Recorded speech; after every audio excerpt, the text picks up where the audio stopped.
Hold on, let me call Big Mama and see if she can get this straight for next time. Anyway, See, look. hey, I ain't saying that again, y'all. All I'm gonna say is this: we finna talk about the Big Mamas. I will Yeah. give y'all a disclaimer. I grew up in the South. You're gonna hear the country accent come out tonight. I'm gonna be talking about my Big Mama and some other Big Mamas I met in T.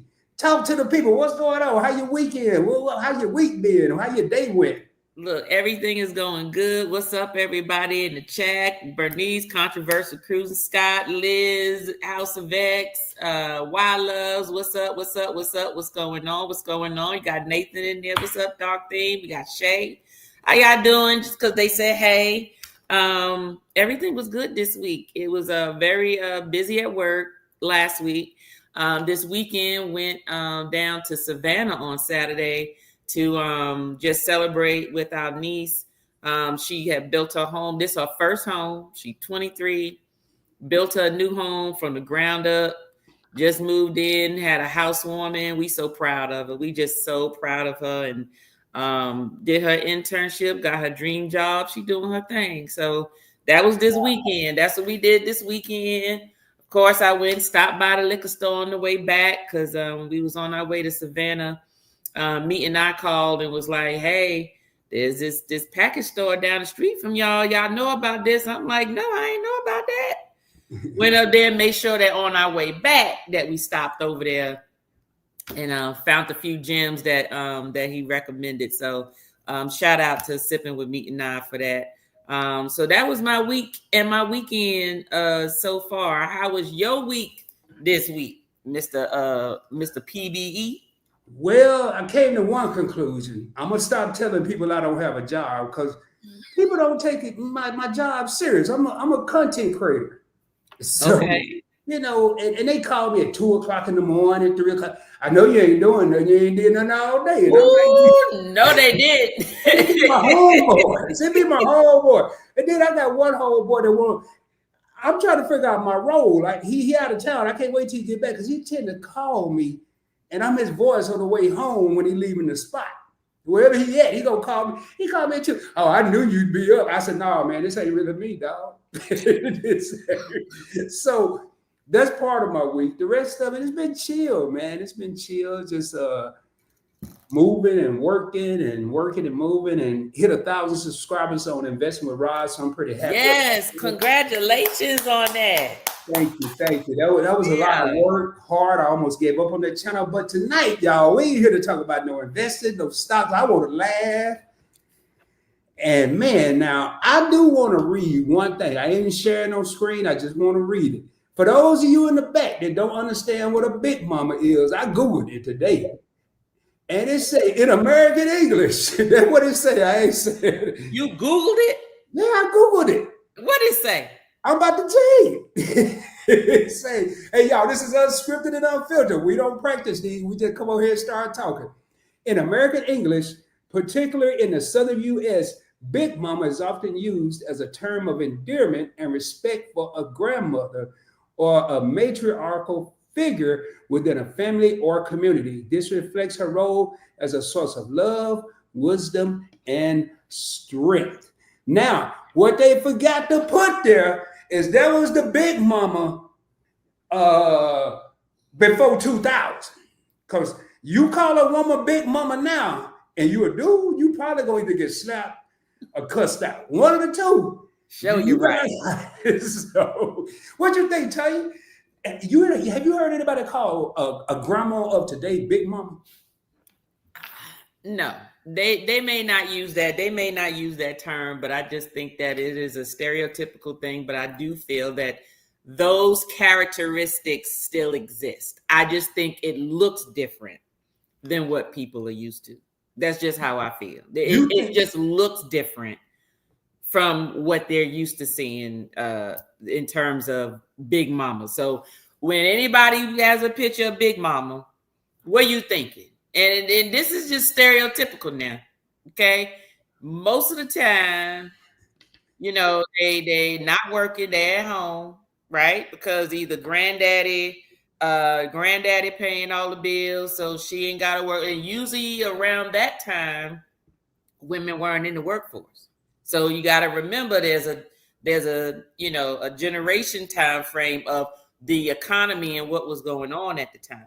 So they were home. So guess what? Their role was taking care of kids, taking care of the house, taking care of grandpa, taking care of everybody else, because that was really their outlet. That was the definition of what they did.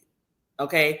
Some of it, and I'm not saying all, please do understand. I'm talking about the stereotypical big mama when people think about it. Okay. Big mama was the ones you just went and dropped the kids off. Hell, you drop your friends' kids off with big mama and she watch them.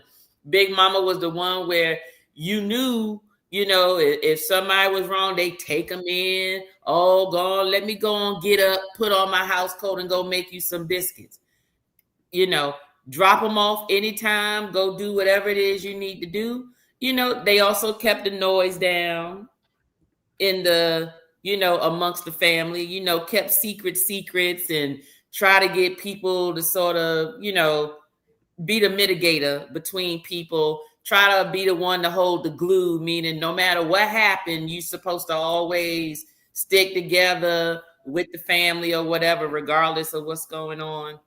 You know, there's so many good characteristics about that. I just think that because of evolution, because of us evolving, because of the economy being different, and because people know better now and people have options, I think that what Big Mama looked like is different.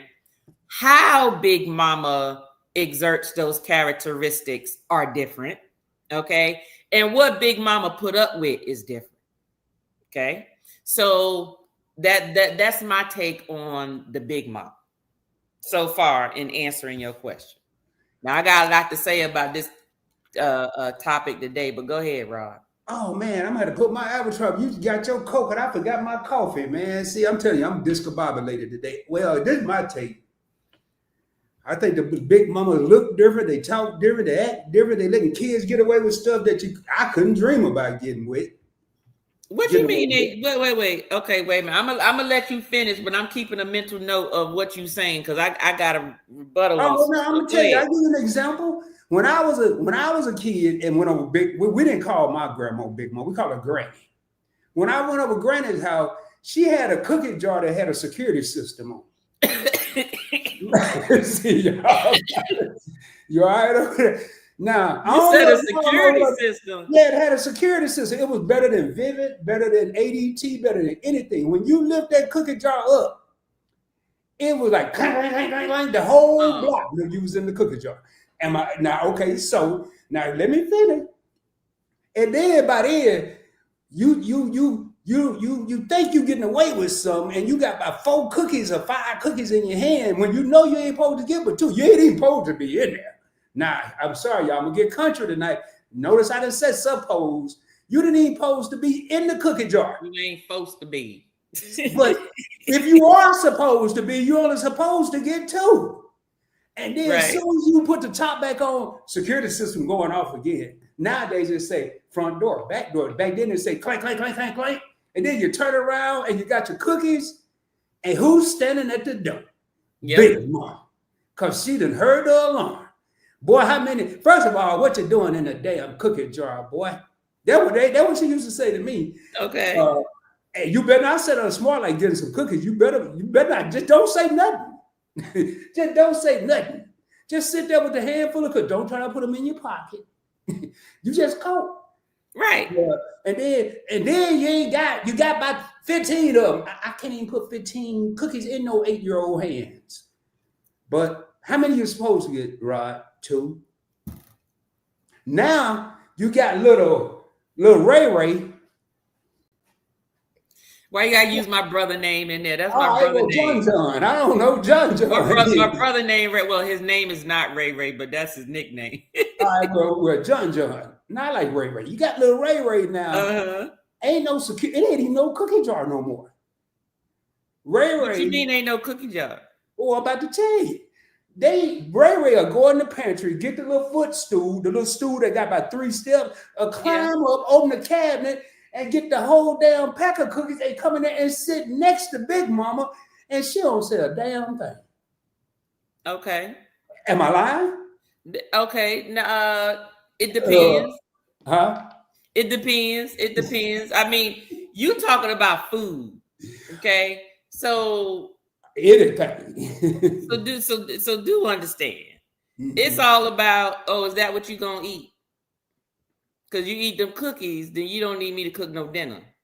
That saves some time, right? Or now, if you got a fat little Ray and they're responsible for the health bill, they may say, give me them daggone cookies. Okay, so you got to understand this. The difference between the big mamas then and now is then it was, it's little stuff. Food, the kids is in the food, the kids coming in and out the house or whatever. The newer big mamas are just evaluating what's the outcome. Does it make sense for me to make this a fight? Does it just make sense? So I'm gonna get mad at Ray for eating some cookies. For what?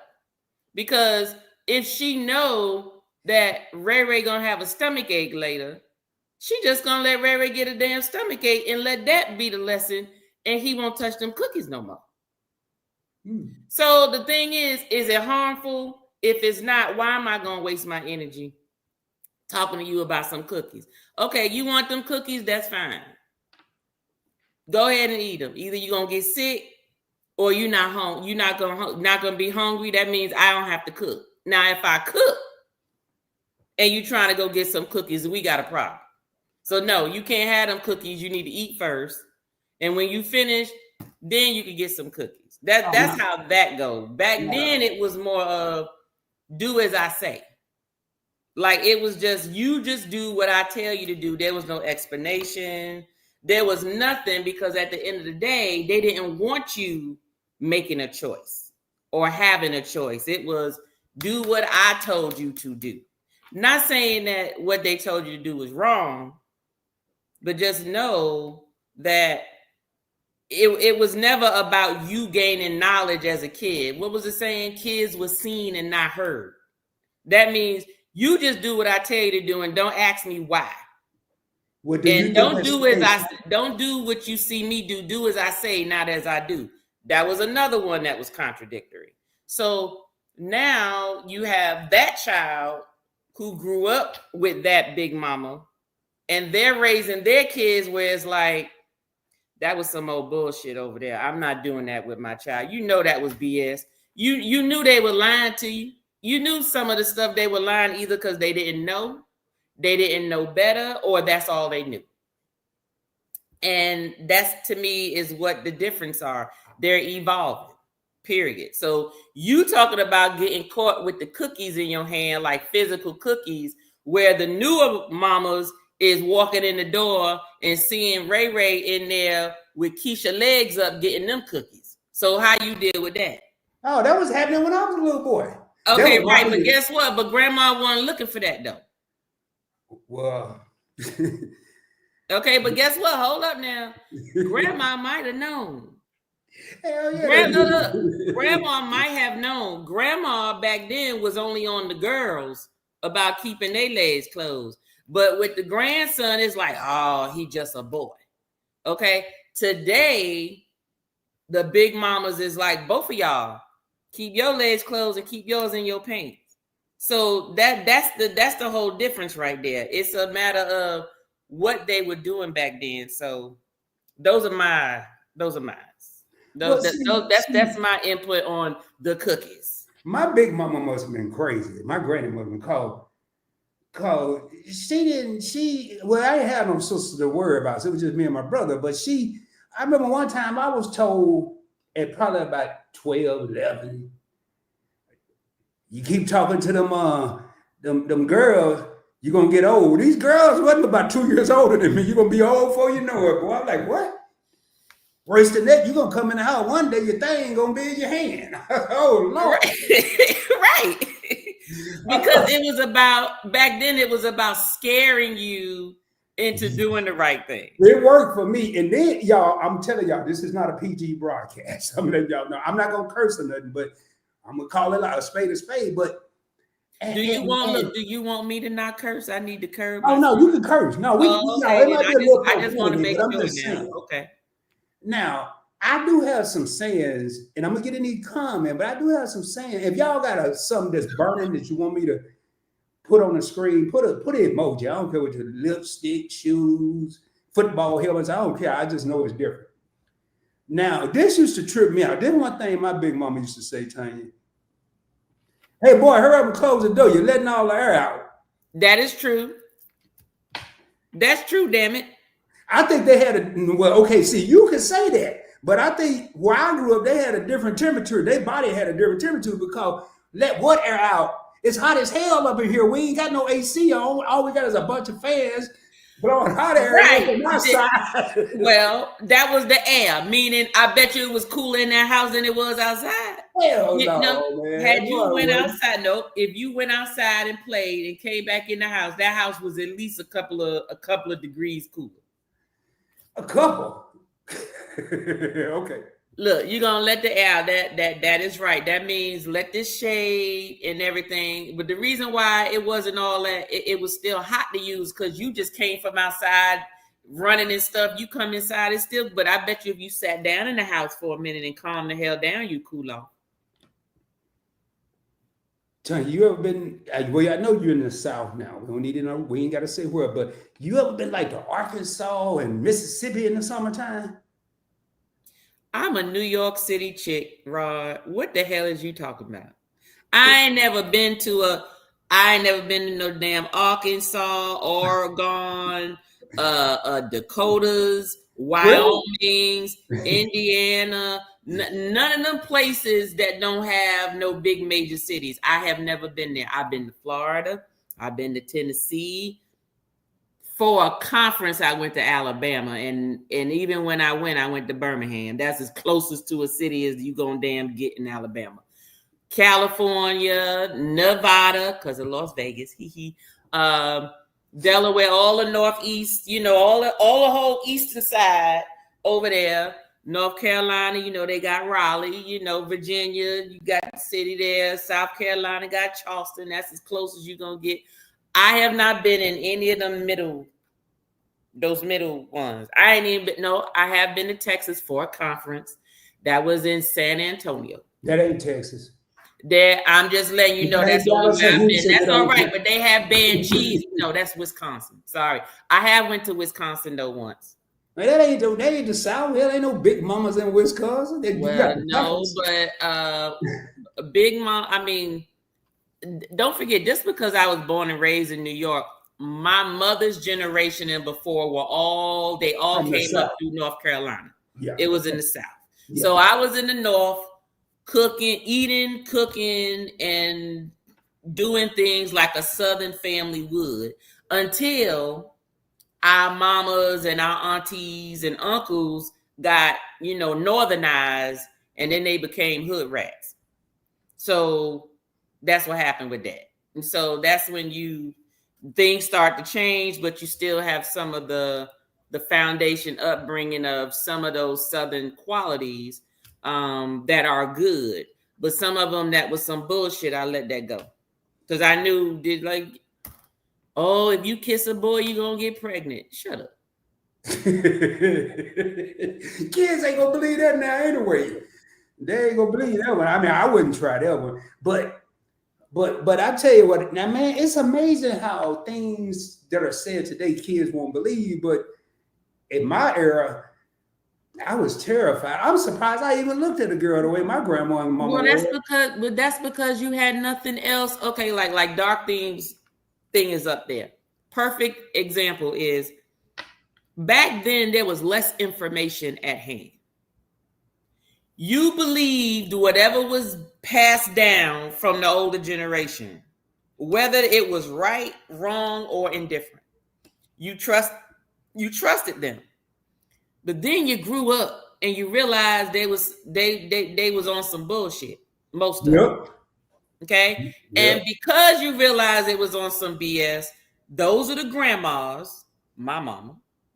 Those are the grandmas where when you raise your child a certain way, they want to know how come you doing things different. Well, because some of this stuff you were doing was right on point, but half of that other stuff you was doing is because you ain't know no better. You only knew what you knew. You know, it was what it was. No different than, guess what? Generations coming down the pipes, they're going to be looking at us the same way, looking at us like we antiquated, right? So it's just a matter of what information do you have. We're going to always be evolving. It's going to always be different than the previous ones. But I'm not talking about regular, general, good characteristics of being a parent. Those things never change. Mm-hmm. But all that other stuff and the tactics that are used, some of that stuff will just BS. And I'm like, you can say it was bullshit. Right. It was just some bullshit. And I'm like, I'm not telling my daughter, because let me tell you something. If my daughter's the type that you say something to her, she be looking at me like, what you say? Well, Google said you lying. and we'll look it up in a minute. If it don't sound right, she gonna let you know, you lying. This don't look like what you said, mama. And honestly, that is it. So you can't try to scare them into anything. You can't give them no false information or no fake information trying to scare them out of stuff. Just tell them the truth. Look, the reason why grandma used to say, if you kiss a boy, you get pregnant, because if you kiss a boy, then you might get feelings for him. And then next thing you know, other things lead to other things. And before you know it, you not protected, he not protected, and you might end up in a situation you don't want to be in. But instead of saying that, they just want to stop you from the beginning. So they tell you some stuff that even before you can even get there. So true. Amelia says, addressing Big Mama in my youth was always good morning, yes ma'am, no ma'am, thank you, no thank you, please. Now, I mean, at least what I see now. What up, G Mama? I mean, am I tripping? Oh no, I don't care what generation that is. I put it this way: you might get some that may be okay with it, but that's because they're not trying to be a parent. Let me tell you something. Don't call me no bruh. Don't call me don't call me my name. Miss Johnson is what you're gonna call me, or Miss Tanya. I'm fine with that. Okay. But what you're not gonna do is talk to me or call me like I'm on your level. So you 6-7 years old and you talking about Tanya. Oh no, you don't call me by my first name. You call me Miss or something. Now there is some differences between Northern respect and Southern respect. The words they use are different, and Lord have mercy. Don't come to the South talking and respecting you do the way you do in the North. Now you can take the Southern. No, matter of fact, you couldn't even take the Southern way of doing it up North because it became offensive.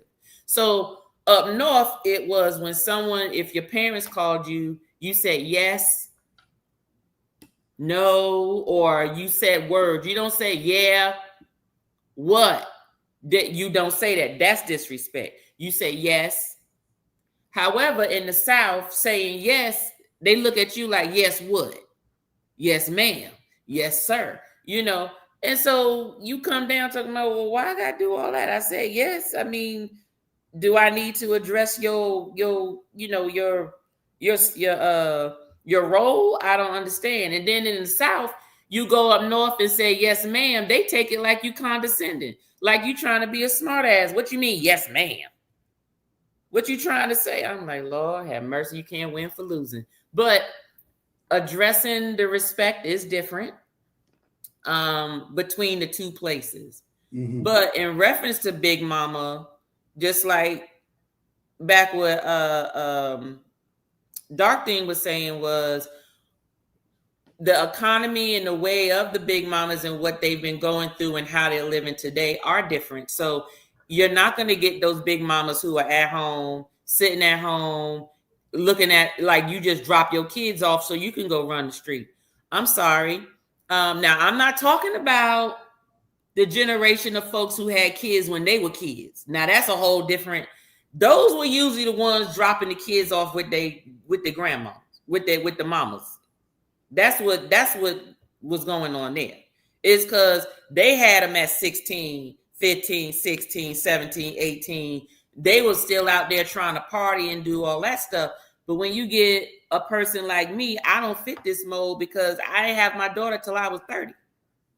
You see what I mean? So, and that was on purpose because I didn't want no kids until you realize that when you get into a relationship and you find someone that you want to become a parent with or whatever, then it was a different story. So that's why she was born at 30. I done already had my young stage. I didn't have to leave my child with nobody, drop them off or whatever. I was working, taking care of my child, doing what I need to do. My child only went to the babysitter when I had to go to work because my husband was military full time. So that's just the way it is. Now, these ones that was pregnant when they're young, oh yeah, they needed mama, they needed grandma, they needed a village because they were also still growing up. So usually those are the ones that are like complaining because they still young, they 24, 25, they want to go to the club, but they ain't got nobody to drop their kids off with. Because guess where grandma at? Grandma out too. Hell, grandma on a cruise, grandma at the resort, grandma on a trip, grandma in the club, grandma. Now, I don't know about no club. I just feel that after a certain age, you just make your club at the house. Have house parties. I just feel like there's just some folk that just be in the club just doing a little too much, and you need to be sitting your tail down unless you line dancing and you doing your two-step and you it's a above like a 40 and up club, then you know those clubs are different. But you don't need to be with the 20-year-olds. I agree, but I'm glad the 50-year-olds got a little spunk. Because that's my age, right? I mean, I'm with somebody, but you know what I'm saying? Like, right.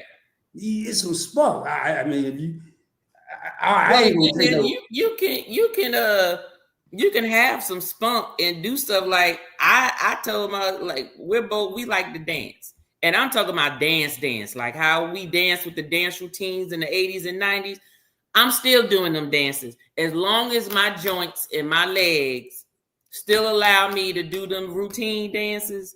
And to do whatever dances is out now, yes, I keep up with all the new dances, and I'm going to do them. I keep up with them, but guess what?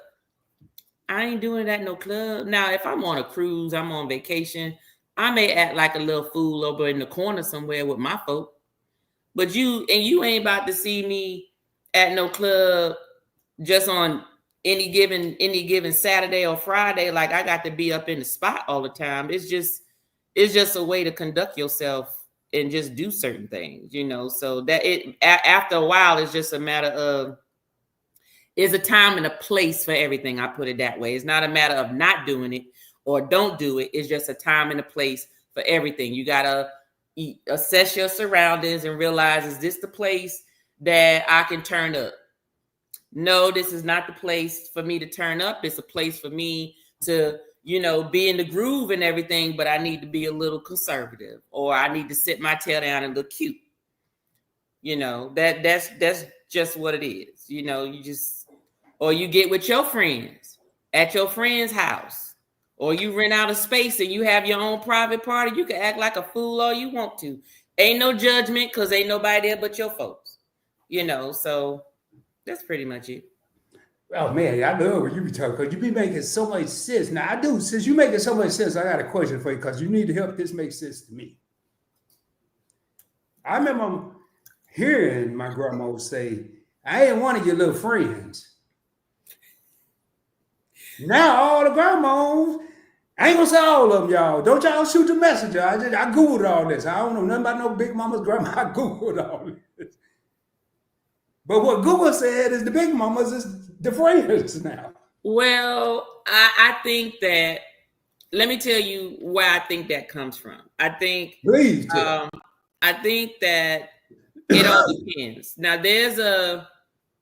when you think that your mama is your friend and you are talking to her as such, meaning you calling her bruh or girl, this, you know, some things I'm like, okay, I'm still your mama. I ain't no damn bruh. You know, especially the guys. You know, I'm like, you want to respect me. Okay. Hey, bro, But the thing is, I think a lot of them felt that if I get close to my child where they feel like I'm their friend, then they'll share things with me. So then I can provide them the correct information instead of them going to somebody who don't care about them and giving them all the wrong information. But a lot of them are going about it the wrong way. That don't mean like I put you this way. And I'm gonna say, and I don't care if the shoe goddamn fit and you in the chat and it worked and you part of it, then yeah, I'm talking about you. You ain't gotta tell me who it is. But my thing is this: I do not agree with nobody should be sitting down smoking weed, doing any type of illegal substance or whatever with your child, especially when they're not of adult age. Now, when they're of adult age, you can do what the heck you want, because chances are the child probably doing it because you do it, right? But my thing is, you get some parents that say, well, I know when WD-40 for the joints. It's called ibuprofen and Tylenol now, Doc Theme, okay? That's what it's called right now. That's the new WD-40. You supposed to take that before you know you about to drop it like it's hot, so you don't have to worry about it in the morning. Hey, y'all don't mind me. Tanya always clowning me. I'm making sure I got something to clown her about. You gonna clown me? What I do? The WD-40. Oh, Lord. How you gonna clown me on it, though? How you gonna clown me on it? I ain't gonna clown hell. I need 2 cans. So, you know, I just like, you get some parents that say, well, you know, kids, they gonna have sex anyway, so I might as well. Okay, so there's a difference between, okay, the chances are I need my child to be educated about sex, understand what sexual protection is, understanding the impacts that it can have if you handle things the wrong way, as well as any type of social type issues, right? Equipping them that way and letting them know about the resources. But what I'm not going to do is actually hand you pills or hand you condoms or whatever. I'm gonna make sure they accessible, but I'm not about to give it to you, or unless you ain't, you know, if you're not working and I figure you might, you just need to know where to get them, and they need to be accessible to you, whether they're in the house or you're given an allowance where you can get your own. But what I'm not going to do is have you willingly upstairs in my house with your girlfriend or your boyfriend, and I know something going on. That's not going to happen at my house. Do you understand what I'm saying? You're going to learn to go sneak. I'm trying to make it as hard as damn possible. Ain't no privacy. The damn door will be taken off the goddamn hinges. That's not happening. Okay? Same thing with partaking in illegal substance. Just because you do it, oh, well, I did it at 15. It's okay. See, now you're setting your child up for something else. Now, I mean, just because you did it, well, look at me. I turned out right. Did you? I don't know. You know, but is it something that you want your child to do? And should they be sitting there doing it with you? Just saying. You should be making it even harder for them to go get that. Facts. You should be educating them, giving them knowledge about it, letting them know the impacts of it. And don't try to put up in the comments about no damn medical benefits of the damn thing, because a 15-year-old child ain't got them goddamn type of 15, 14, 16, 17. Just stop it. No. So when you look at that, then yes, they trying to be their friends in the wrong way. You still supposed to provide some guidance. Not saying you're supposed to say, don't do this, don't do that. But what you do is you explain to them and share your daggone mess ups. Sometimes kids just need to know that you're not perfect either. And that was something that big mamas didn't do, which I think actually set kids up sometimes to fail, because kids back then grew up with this vision of, ooh, mommy's a virgin, you know, unless you just seen guys coming in and out the house with your mama. We're not talking about that. But kids grew up thinking, ooh, mama is perfect. daddy is perfect. When they would talk, because no one ever talked about they screw ups. But if you tell your kids that you're not perfect, then they'll share more stuff with you because they know, okay, you've been through this, let me go ahead and talk to you since I know you can relate. But you also let them know what happened. Let them know why you did it and why you decided not to do it again. Or if you grew up and you was a hoe, then just say that. Sometimes if you a hoe, it's just like, hey, I got some friendly stuff. I like doing it. Your mama was a hoe. I was just in these streets, baby. I was outside. But mama don't want you to be that way. Literally, you be surprised. Woo! If you tell your kids that, one, they'll probably laugh at you. They might talk about you. I hope I ain't in the house because I'm going to be a bad influence. I'm going to be laughing my ass off. But you'd be surprised at how kids would be like, ooh, are you serious? You was did that? But you can use that and let folks know this is why you shouldn't do it. Because I put it to you this way, Rod, you talk about investing and points and all this type of stuff. Why would I listen to you if I don't think that you had to have a time period where you didn't know about it and you're sharing your experience getting it? If you didn't have no experience getting it and you always had everything, well, how I know it worked if you always had it? If you tell me, hey, I'm going to show you how to get some good credit. You know why I know? Because I had some bad credit. So let me tell you what I did to get out of this. You're reputable. But if you always had good credit and you trying to tell somebody about how to get good credit, how do I know you know what the hell you talking about? Have you ever had bad credit? Because if you didn't, I don't think you understand how to get out of it. I don't trust your input because it's not credible, because it's not relatable, because it never happened to you. You see what I mean? So I think that sometimes if parents would take the things that happened to them growing up and share that with them kids, meaning your friend, just like you would to your friend, hey girl, don't do that because when I did this is what happened. I'm not saying 100% this is exactly what's going to happen, but these are the advantages and disadvantages of taking the road that you're trying to take. And let me tell you from, a person that has been through it. You see what I'm saying? Because now they can look at you and go, oh, okay, you turned out okay. But what did it take for me to turn out okay? And you leave that decision up to your child, that decision up to that other person on what route they're going to take. You done told them the advantages and disadvantages. You done told them. So now that you done told them, let them figure it out. That's all you can do. Because if you parent, usually by the time a child is 12, whatever parenting you did is done. Don't think you can make up for it between 12 and 18 or 21, because that's too late. Whatever you instilled in that child up to that age, this is scientifically put. I'm not a doctor, but do your research and you'll see things that you instill in your child's personality has already been created, but by the time they hit puberty.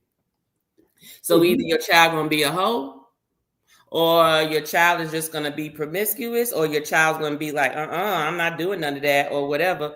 It's all about the morals and the values that kids have. Not saying they may or may not make mistakes, but anyway, but Big Mama, most of the time she scared you into doing the right thing. Whereas nowadays, you just get some parents that just want to be too much of a friend instead of not understanding what a true parent need to be. And sometimes some folks just didn't have a parent. Just saying. Going back to what you just said about basically credibility, it's easy to say if you kiss a boy, you're going to have a baby and all that. And one of the things that I prided myself early, I don't really have to do it on this channel, but on my business channels where I'm talking about credit on Point Blank Travel and finance with investing with Rod, I'm purposely, and that's what's wrong with society, I think. We're going to get back to the big mamas, but I know everybody, including Rod, want to look perfect in everybody else's eyes, or they want to look their best at all times. Nobody want to look or don't want anyone to see them when they're at their worst. And that's why I immediately, probably my third or fourth video on PBT, I let people know that I had a 547 credit score, 547, not 7 something. You getting hot over there? I did. I'm sorry. I had to put the fan on. Timmy down here, damn, burning me the hell up. He got all the damn gadgets on his phone, but he ain't give us access to nothing. Oh, okay. You talking about like the garage, he controlled the air. I'm like, when you gonna give me access to it? It's too hot down here. I'm gonna cool it off. I said, well, what if I don't want it cool? But anyway, go ahead, Rod. I'm sorry. No, you're fine. I asked you about the fan, but and even with the investing, I let people know, hey, in 2010, I was dead broke. I didn't have a $250,000, $500,000, $100,000. I didn't have no thousands. I didn't even have no hundreds. And as I do this more on Invest with Rod, I'm seeing more traction because people say, hey, this dude's real. I don't have to have a tie on and a suit. I'm gonna come in here with a baseball hat, a t-shirt. What is this, Reebok? Yeah, I got it on sale somewhere. But going back to the big mamas, tell you, I got a question for hey y'all. If y'all see me looking over here and looking down, it's because I got my notes on my phone. I'm trying to be, it ain't working for me. I'm trying to be one of them technology people, but I think I'm gonna have to revert back to this because I got stuff going on and off and everything over here. But has anybody ever had a big mama send them to the store when they was a kid and handed them a note? And they tell you don't look at that note, but you being a little kid you decide you want to look at that note. What's on there? Numbers? But go ahead. I'm sorry. I don't know what was on to this day. Didn't nobody know what the note numbers said. But the big mama, no, it wasn't no numbers. We wasn't in New York. Remember, we in Arkansas. We ain't had no numbers. Didn't nobody understand that note but big mama and the man at the store. And all you did was gave the man the note, and then you stood there and then came back. And your biggest problem was how was you gonna get these groceries home on your bicycle? The note just said nothing about no groceries, eggs, milk, nothing. And you got a whole damn bag of groceries, no money. Has anybody ever experienced that? I mean, am I the only one? No. We had shopping carts. Shopping carts? Yes, we had the foldable shopping carts. It also served as the laundry cart. You put your laundry in the bag, you put it in the cart, it folded up flat, you put it down. It was on 4 wheels with a little handle, and you put everything in there. So when you went to the store and you knew that you was going to come back with more than 4 bags of holding your hand, you bought that shopping cart with you and put everything in there, and that was it. Or if they gave you a note, it was either the list to give to the store guy because it was so you could go get some cigarettes. And see, that's another thing you talk about Big Mama. You up there always keep talking about the good stuff Big Mama did. Big Mama would send you to the store to go pick up some beer. Big Mama will send you to the store to go get some cigarettes. Okay, all the stuff that we as a child is not supposed to be touching or having or involved with to bring back. Now that's your question. Or you was running numbers for and didn't even notice the note had some money in it, and it was Brooklyn Trotter handle and all that stuff, and you give it to the man and he write it down and give it back to you and you go back. So yeah, that's what Big Mama had us doing back in the day. Me too. Big Mama, my granny, I remember it was 85 cents for a pack of, I don't even know how I remember this, Virginia Slim Menthol Lights 120s. I was like, boy, I'm glad I got some Slim. I ain't saying to her, but I'm like, that's the shit you should have wrote on the note because you want me to remember all that. So I'm up there, yeah, let me get some Virginia Slim Lights, menthol, 120 something, man. And he knew what I was talking about. And it was 85 cents. Now, I'm going to talk about something in a minute. Now, I don't know about them big mamas had a code too, man. So you want to talk about the biggest snitches in the neighborhood? Big mamas. Woo! Y'all, I thought Big Mama was the bone collector. She had all the secrets. This is a real life story, Tanya. My daddy used to send me to this little store to get what they call lunch meat back then. And he said, "Hey, Rod, go to Miss Annie's." That was her name, Miss Annie. She was old. What I didn't understand is she didn't call my parents. She called my grandma because that was her friend to call my parents. But I figured out what the taxes was and how much the stage plane cost. So I was doing the dumbest thing, but I thought I was being smart. I said, "Hey, Miss Annie," he said, "get $2 worth of lunch meat." I said, "Miss Annie," and tax was a penny, and the stage plate was 15 cents. I said, "Miss Annie, can I get $1.84 worth of lunch meat and a stage plate?" Who the hell go to the store at that age talking about $1.84? And boy, I got the whooping of a lifetime. And then my daddy said, "You know what? I'm gonna find out how many you bought, and you're gonna pay me all my money back." I never did. But them old folks used to snitch on you, man. Well, it was called a village raising you, and it wasn't just Big Mama. It was your neighbor, the folk down the street, the man on the corner, the lady at the laundromat. Because if they saw you doing something you weren't supposed to do, your mama or your dad was gonna find out when they got home. Hey, for everybody that's putting these great comments, I am starting them, meaning I'm going to go back and pull them up. We're going to address them. I'm going to do that here in a second. I just want to get some of the stuff Tanya and I are talking about right now. Now, Dorothy, my family wasn't like this. Didn't nobody tell me to go sow no oats and sow no wild oats? Okay, Big Mama might not have said go do it, but she doggone sure wasn't stopping you from doing it. I'm going to tell you, when my mama became a big mama, I was a DJ at a club. Okay. I said, "Mama, can you watch my daughter just for a little while I go to the club because I'm going to work?" You know what she told me? What? Take her to the club with you. I ain't got no babies. So let me ask you this. I got a question for you because we in the same age bracket. How old were you? How old was your mama when she had you? Hold on, I got to do the math. See, it's kind of easy because my mama was born 19. Okay, mine was 16. So it's about the same. About the same. I mean, it's in the same age range. They was out there. That's what they was still your age, not too old. Okay, I mean, think about it. Right now at this age, you got the same group of friends like your mama got. Think about that. Just let that marinate for a minute.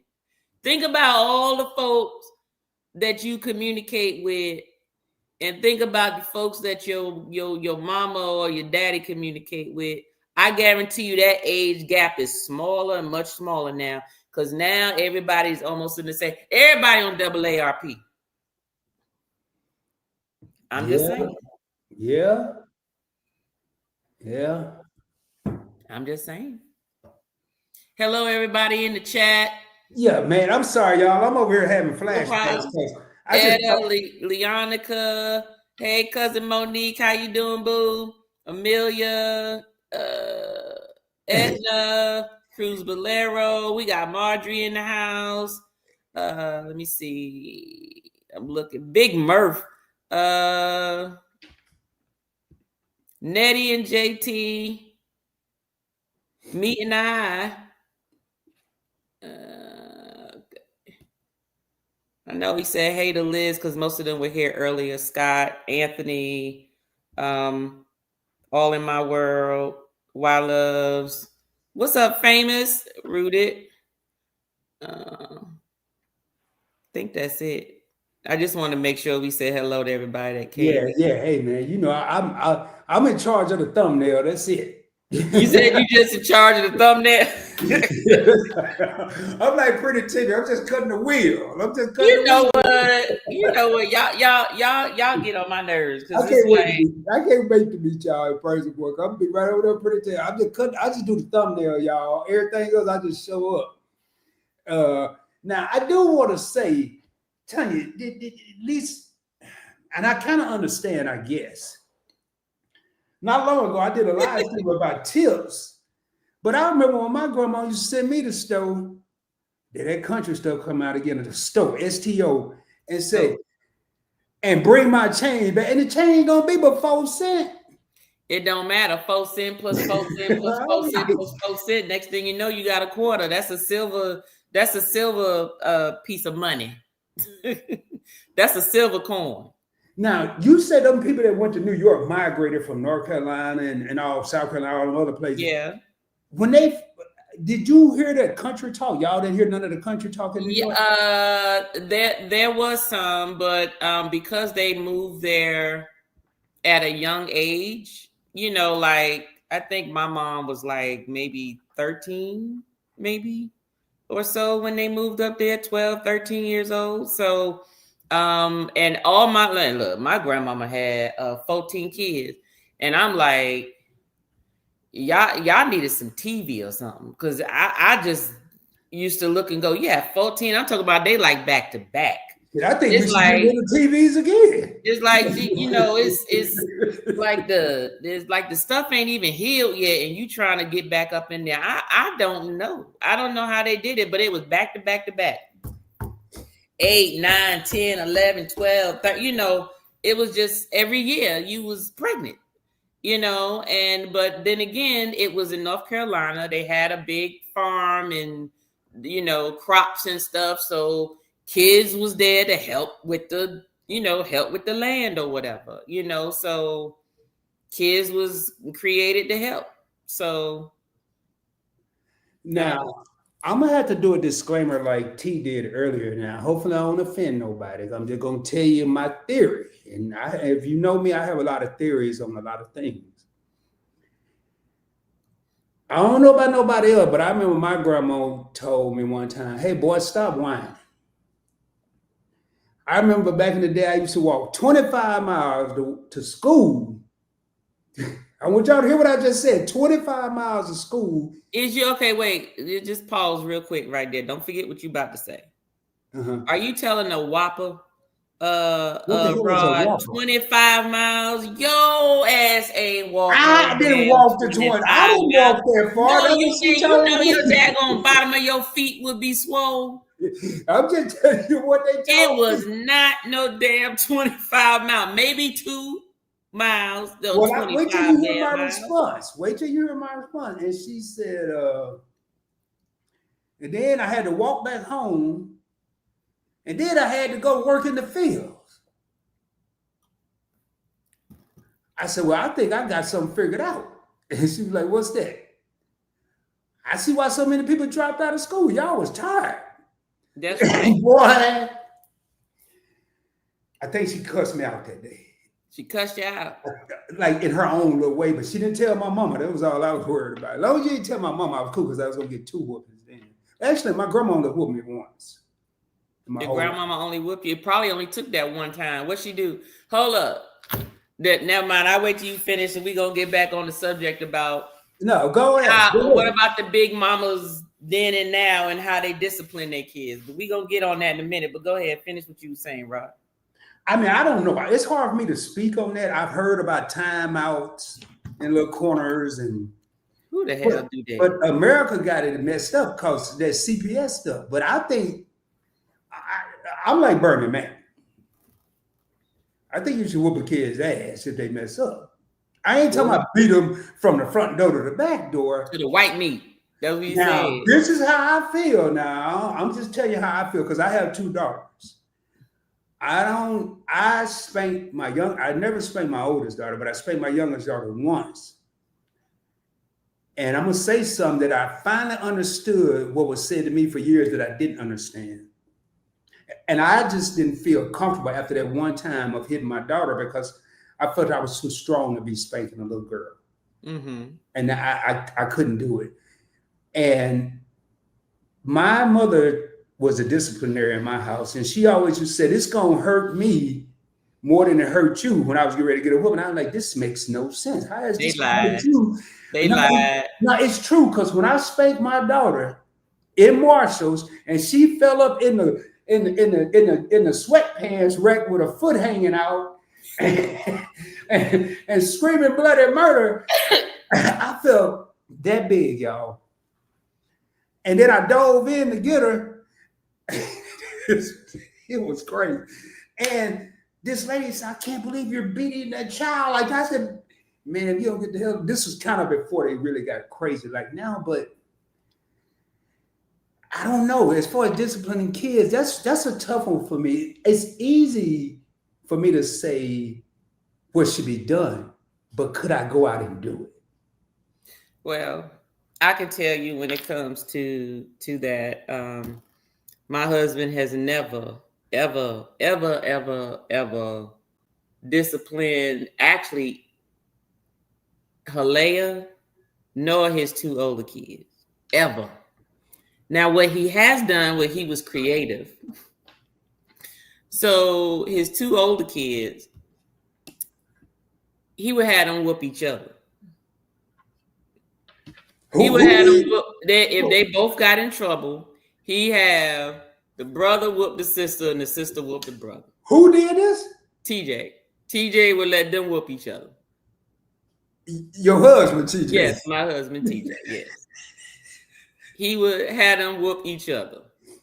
Well, and till this day, when he tell that story, he laughed and said, she always whooped her brother the hardest. Her brother would go so light on her, and then she wear him out.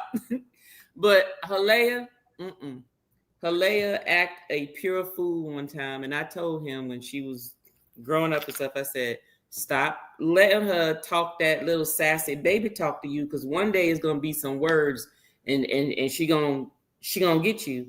Oh, that. He would laugh at it. He thought it was funny. I said, yeah, okay, that's okay. So one day he came in the house. He was mad. God damn it. She wasn't listening. She was talking some stuff at me in the aisle, leaving out of Walmart, and then she gonna run in the damn parking lot. I'm whooping her tail. And I just looked at her, I said, okay. So he go get the belt. He go take her in the room. It get quiet. I don't hear nothing, so I know ain't no whooping going on. He come back. She tell him, she sit on his lap and said, Mama, Daddy said he was gonna whoop me. He owe me an apology. I looked at him and she said, Daddy, say sorry. And do you know he apologized to her? I laughed so damn hard. She the baby though, right? I said, wait a minute. She clearly was wrong, and you went in there, didn't touch the girl, and you come back out apologizing to her. Okay. I see. The girls can do something to the it's just been like that, and that's fine. But I told him, I said, sometimes you don't have to. You'd be surprised when kids have a certain respect for you. You don't even have to whoop. You don't have to even go to that extent. Them knowing that you're disappointed in them, and if you even give them the silent treatment, that's enough to have them crying. You would think that they would have got a whooping. But it's just the feeling of my parent is feeling like they don't love me right now. So it hurt me more because of that. Hey, so I just think there's also just some kids that just need their ass whooped. I'm just going to be honest with you. There's just some kids that are very just disrespectful. That's just maybe just how they're wired. I don't know. Maybe they get it from the parents and maybe they don't. Because I've seen some kids that are just irate and their parents treat them just as nice. I just think that there's just no balance of discipline. But let me tell you something. Big Mama used to have you go get the switch. And you better not come back with no small one either. I was going to say, you better not come back with no She'll, in the words of Richard Pryor, she'll go out there and get the tree to whoop your ass with. So you can't come back with no little switch to bring it back, because she gonna get it. She gonna get something else now.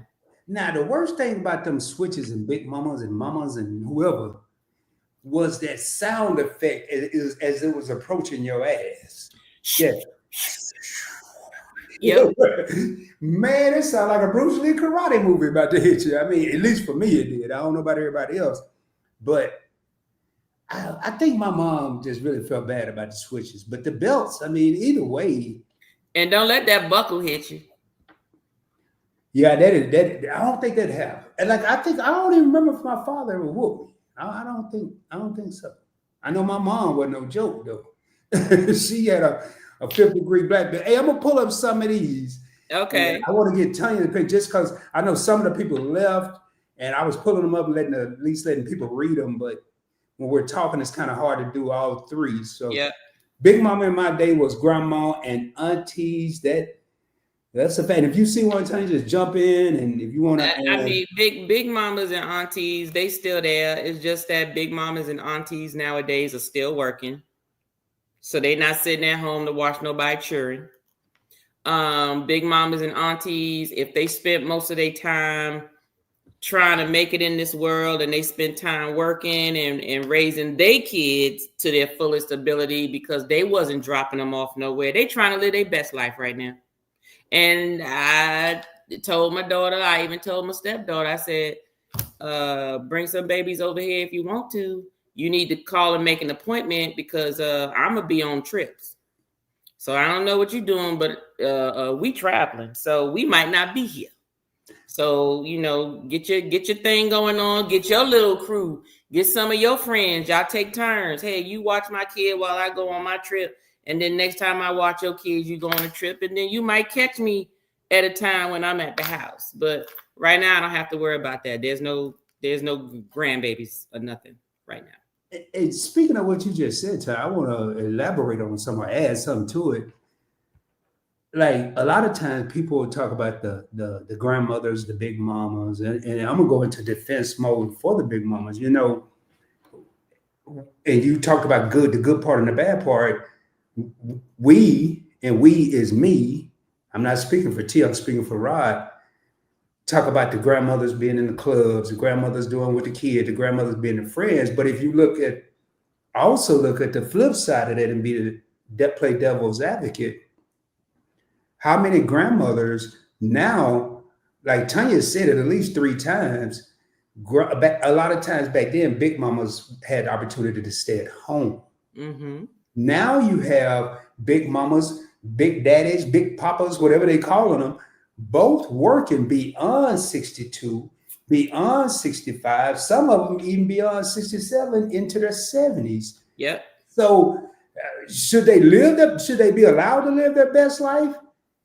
I mean, I think so. I just wish we had more of a community presence, but I'm also thinking along the lines, hey, I raised my kid. Now you have your kid. I'm gonna be grandpa, pawpaw, whatever you want to call me.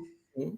But at the end of the day, those are your kids. Right. Exactly. They're not mine. That's right. That's right. And you are exactly right. It's nothing you said that anything was wrong. Sure enough. And you did it all for the cookie. I don't know now. I don't know if it's Liz or Chris. I used to think all of them. No, it's all Liz. Chris don't be in the Chris don't log in and be up in the chat or nothing like that. He may be in the background, but that's about it. So Watson is from St. Thomas, and his mom and dad told, do not bring no babies home, no lovers until you're done with school. If you do, you're out the house. Yeah, that sound about. I mean, there was. I'm looking at like my grandmama and all of them. I mean, when that's what my mama used to say. You have a baby, you got to get up out of here, because they were like, we can't provide for all of y'all. So you need to go make it some kind of way. So that's the way it was.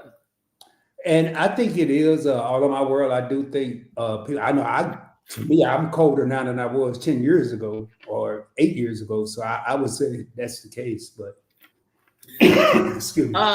All in my world, I'm just giggling at that one. The old people just run cold. Actually, their iron is usually low, all in my world. So that's why they cold. Most geriatric folks are cold unless they going through the changes of menopause. Then they always hot. But go ahead, Rod. I just had to address Well, I it. need to find me a way to get some menopause because I be freezing sometimes. You said to get you some menopause. Because whatever, I mean, I know I can never do it, but I mean, dang. Well, I put you this way. Get your lady, and I think all men can attest to this who are either married or got somebody that lives with them or is with them in the household. Most men complain that they can't even cuddle with their woman because women's bodies just stay hot all the time. So it's like you cuddle with them and now the guy's sweating. It's like, okay, I can't, covers off, whatever, because your body is just too hot. So maybe you just need to have your woman over a little more and just let her spoon you warm up. That's what that is. As long as ain't no sweating going on, I don't like no sweat on me. But you said you cold, so it should balance it off a little bit. So you should be okay. You should be okay. You'd be surprised. All right, I'm gonna put that in my mental thoughts. Nettie and JT said, I think that today Ray can do no wrong according to Big Mama. He did something wrong, and they said no, he didn't, and everyone knows he did. So what does that tell him? He can do what he wants. And let you know what. So that's a part right there. So remember, there's good and bads to how Big Mama did things, right? So at the end of the day, Big Mama's thing was all about family sticking together. Okay. So, and I laugh, and I'm just using it as an example. So a perfect example, let's say Ray was a drug dealer. Grandma can know Ray's a drug dealer. No, he got some keys up in the house. The cops will come to the door and she'd be like, I don't know what you're talking about. Because what she ain't going to do is snitch on her grandbaby. Okay. Or her son or any of the family. Okay. Unless she just don't like them. So was that helpful or hurtful? You know, because back then they figured, oh, you want to shower somebody with love and that gets them to, you know, maybe they'll get better. It's sort of like praying that you know, in a marriage, praying that the other person become the person that they supposed to be in the Lord, but right now they up in the street, you know. So do you just wait it out and see, is it a positive thing or is it a bad thing? So I just think that's one where it can be, you know, I don't think it's helpful. I think that a lot of times you might have gotten people who ended up in more trouble because they wasn't set straight from the beginning. So, you know, because I tell folks, I even tell my friends, I am not the friend that you do some wrong stuff. Like, let me give you an example. And I get this example and y'all come for me in the comments all you want. oh, If I'm driving and this is my car and you got some stuff on you, and you didn't tell me nothing. Nobody knows nothing. And the cops come, stop me, pull me over, whatever. And he checking, all of a sudden he checking around and you see that you got it. I know it's not my stuff. So don't expect me to go to jail for you. And I tell my friends that all the time. It's not, like I tell people, it's not snitching if you didn't include me to make a decision in the first place. Snitching means we know about this. I agreed to be there. And so if some junk go down, I'm not going to tell on you. That's not snitching. But if you didn't include me and and all this is going on and I could go to jail and you ain't it ain't mine. Well, whose is it, ma'am? Ain't nothing but one more person in this car. Your ass going to jail. I'll get your bail money for you, but my ass ain't going to jail. I'm sorry. I'm just not. It just, I done told my friends, I said, don't do no stuff like that around me. Don't get in my car with nothing on you. If you got that, you need to ride with somebody else. Because I told them I'm not losing nothing in my life for nobody else but my child. And that's fair. I mean, why get in your car? At least they give you the option of whether you want to have that in your vehicle or not. And most people gonna say no, and you're gonna have some to say, all right, you know, we're not going far, whatever the case may be, but at least give you that option. And let me tell you something. And let me tell you something. Look, I'm just like Etta in the comments. I'm too pretty and bougie to be up in that jail, honey. That ain't gonna happen. So I let my friend, ain't no just going down the street. I got a friend right now, she'll get in the car and she'll have a mixed drink. It could be in a closed coffee cup. She sit in the front seat. I say, oh, no. You ain't drinking that while I'm goddamn driving. That ain't happening. Because all you need is an open cup in the car. And that daggone cop could act a goddamn fool. I don't think so. No, the answer is no. Why you so dead? Don't worry about it.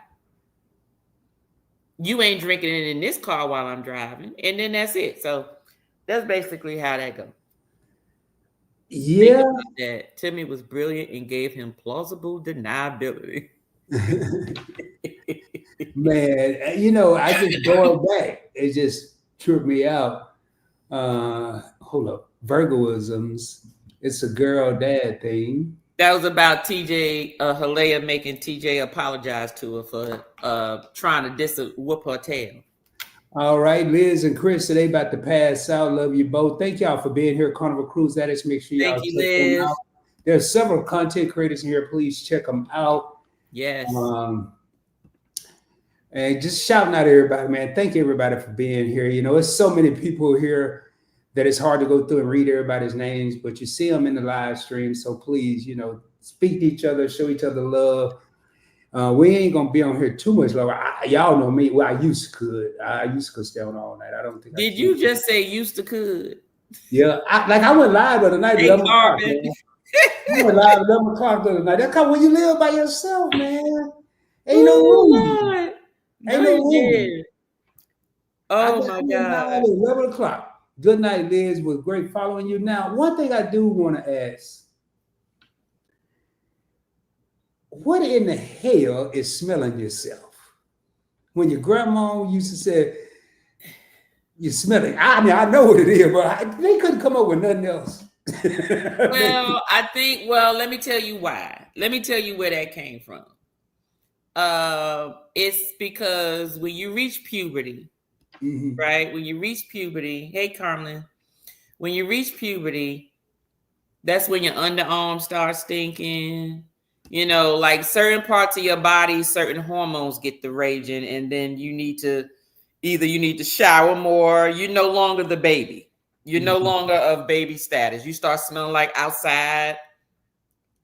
Your underarms get stinking. You may be a little musty in certain areas, girls and boys, you know, those types of things. So when they say, oh, you smelling yourself, that means, oh, you're in transition, your hormones you're going through puberty. Now you think you're at an age where you think you can try me, basically. Because around that age is when kids try to, you know, exert their, I don't know, their superior, or they think is their superiority until somebody hem them up by the neck or get the broomstick and whoop their tail, whatever that is. But yes, exactly. Now, one of the things, Tanya, and I don't know if you ever experienced this, I keep saying that because I think, first of all, two different geographical areas, and then I think boys may have experienced different things than little girls. I know what they did, but, and I'm reading my little thing. I know when I was a little boy, not a little boy, more so adolescent or whatever, and I brought a girl to the house, I always got the same question. Is that your little friend? You know, that's Mary's granddaughter. You know, Mary was a hoe when she was little. You know, why they associate 2 generations later with what her grandma did? You know why? I want you to look back. Where's she at now? She was a hoe. What? Sometimes the hoes don't fall too far from the tree. I'm just saying. Sometimes, and look, and I'm not saying, and I agree, Thought Theme. You said, I believe it's a metaphor for thinking that you're all that. Yes, it is. Because you are coming into yourself. So you think you're going to be against me. But let me tell you something. I don't care what nobody say. There's some things that go from generation to generation. it's just a matter of what you do with that urge. Some people fulfill the urge, and some people are a little more conservative with it, and some people just hide it, but they really are free. Okay, it's just that they may not be as free as their ancestors. Basically, I'm just being honest with you. If you normally have a certain sexual appetite throughout life, chances are your generations, it's in you. Now whether you react on it is a different story. Okay, whether you react on it is a different story. So I guarantee you, she might have been a down low hoe. You don't know. I'm just being honest. Look, that's how grandmas look at. I'm pretty sure she knew whoever that lady was, mama, and her mama's mama, and her now is her daughter. Okay, so that's the way it is. Yeah, you crank me up when you say, "Oh, it's just funny." You got me over here saying it. Now, it's two more things I want to bring up, and then we can get ready. I don't know how long we've been on, an hour and 19 minutes. And I'm actually being cognizant of Tanya's time, y'all, because I ain't really did too much today. But what is up with the big mamas back in the day? I don't know, they may still do it. But what's up with the big mamas when they used to get new furniture, leaving the plastic on the furniture? Well, what you think? Well, I know they ain't want to get it dirty, but man, see. Don't sit on it in the summertime. Your legs be sticking Yeah, to but it. I'm about to say the house ain't got no AC. I mean, my thing was this: why even bother to have it on there if you can't even enjoy it? Like, it looked like it's still in the store. I don't know about the plastic and the flower paisley stuff and the wallpaper, and every picture in your life is hanging up on the wall. It's on the tables. It's on the, my sister, you would think she was 70. My sister collects everything in terms of how, like, every picture that she owns is hanging up on the wall. It's either on the wall, on the fireplace, on the table, on the foyer. Is somewhere. And I'm like, man, oh man, I would hate to have to move her out of here. Because, like, you just know it is a big major packing job, because they just collect everything and they want to show everybody everything, like, this my baby at 1 year old, this my baby at 2 months, this my baby at 8 months, this my baby at 1, 2, 3, 5.5, 8, all the way up to college. You got a picture of the baby, like a whole slew of pictures all around the house of different ages, so I don't know. See, you're right, but I wonder what happened to those photo album companies, because they had to go out of business because don't nobody have photo albums. Yeah, nobody really uses photo album. Now, people do scrapbooks. So I know, I guess I can say what I do, but I got the idea from other folks I've seen them do. So I don't have any framed pictures in my house. All the pictures in my house, I turn them into like canvas pictures. So they're very light. You can hang them up, do whatever. And then all the other pictures are just in a big, like, picture basket. And you just have to sort through them. It's not in nothing other than my wedding album and Halea's baby album. Other than that, ain't nothing in no album. It's too much. Remember that little plastic you had to tear back and put the pictures. Yeah, I got one, and I was looking at the other day.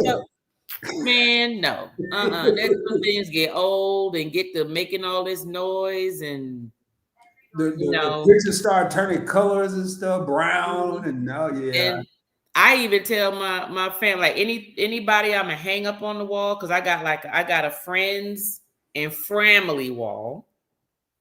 I have a wall with just my friends, and then I have a wall with family. Okay. And I always tell them, don't send me individual pictures. Just send me one family portrait. So He got too many you rooms. only get one spot on this wall. I don't need a picture of Jimmy over here and Sally over here and this. I don't need 5 or 6 pictures, especially if you got 4 or 5 kids. I don't need all of that. I don't need all of that. Give me one family picture with all y'all in there. That's the most up to date. And then what I would normally do is give them the old picture and give it to them. And I put the new picture up. Now, tell you, is this your cousin, your blood cousin? Yes, it's my cousin. Because she said her mama had so many picture albums. And yeah, it's good when you see family here supporting. Yeah. Now, one thing that my big mama and a lot of big mamas used to say, and I'm starting to understand. You know, when I was a kid, kids be moving around. They used to say, boy, sit down somewhere. You're making my nerves bad. Like, I ain't even messing with you. I ain't talking to you. I ain't looking at you. I ain't even saying nothing to you. And now I can relate, man. If it's more than 2 kids in the house with me and they both doing like 2 different things, I'm like, oh man, I'm gonna have to go outside because it'd be too much going on. Well, there's just a whole lot going on because you want to watch them. And really at the end of the day, I've always believed in this. So I never really had an issue with kids running around my house. So what I used to do is, because my daughter, she's like the only child here, right? Of course, her brother and sister, they lived in another state, right? So they would come in the summertime and stuff like that. But on a normal basis, to keep her and her cousins together once a month, I would have all of them at my house. All of them at my house. And I would make it a whole weekend thing. And what I would do is I would plan activities to where it was more of in a controlled environment, right? So then that way I didn't have to worry about, oh, they trying to burn off energy because they was tired by the end of the day, or they had a certain area where they could act like a fool safely. You see what I'm saying? I didn't have to worry about it. I'm like, as long as you upstairs, ain't nothing upstairs that you're going to be able to break or get into, because everything that you could get into like that is downstairs. So upstairs, have your fun. But at the end of the day, you're going to clean up whatever you mess up and then we good. So I didn't have that problem with like, sit down, you making me nervous. You know, that occurs probably more so now, because once my daughter got to a certain age and she wasn't of the age anymore where you got to watch kids, you know, 12, 13, 14, they ain't doing nothing but playing video games or sitting on their phone or on the computer. You ain't got to worry about them running around. But if someone else bring kids here and they all the way around and standing up on my furniture, I'm about to wring their damn neck. And what I do is I go to their mom and be like, hey, get your child. Oh, what they doing? Exactly. You don't know what your child doing? What you think? Like, who you think is watching your kids?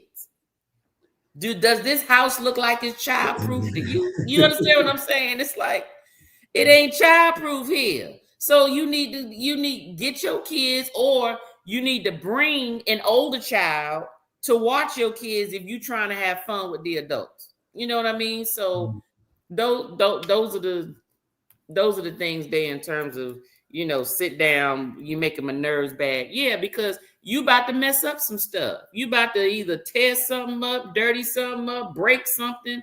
And guess what? And chances are your parents ain't got enough money to replace it. That's where my nerves at. My nerves is, Lord have mercy, please don't let them knock that glass off over there or that vase over there or that whatever. No. Well, some of that stuff can't be replaced immediately because it could be something you got on a trip. Yeah, exactly. That you can't, you can order, but it's not going to have the same same feeling, you know. Exactly. So Wildlove said, don't bring me your children to watch. If I can say it again, Wildlove. That's where I put say it again. And I don't even know if she's still in here. Say it if you're still in here, let us know. But matter of fact, let me see, because I wanted to get your take on that. How do you feel about being able to whoop other people's children. I know Yes. it didn't used to be a problem. Yes. Well, you know what? Sometimes I think the more you are a parent, you begin, this is only if you're interested in trying to really figure out the mentality of your child and how you discipline, because really that's really what the difference is. Whooping was just like a generic way thinking you're going to scare them into doing what they need to do, but that still doesn't stop them when they're not around you, right? So you had to learn to start understanding that child and what impacts that child, because what impacts that child may not work for the other child and vice versa.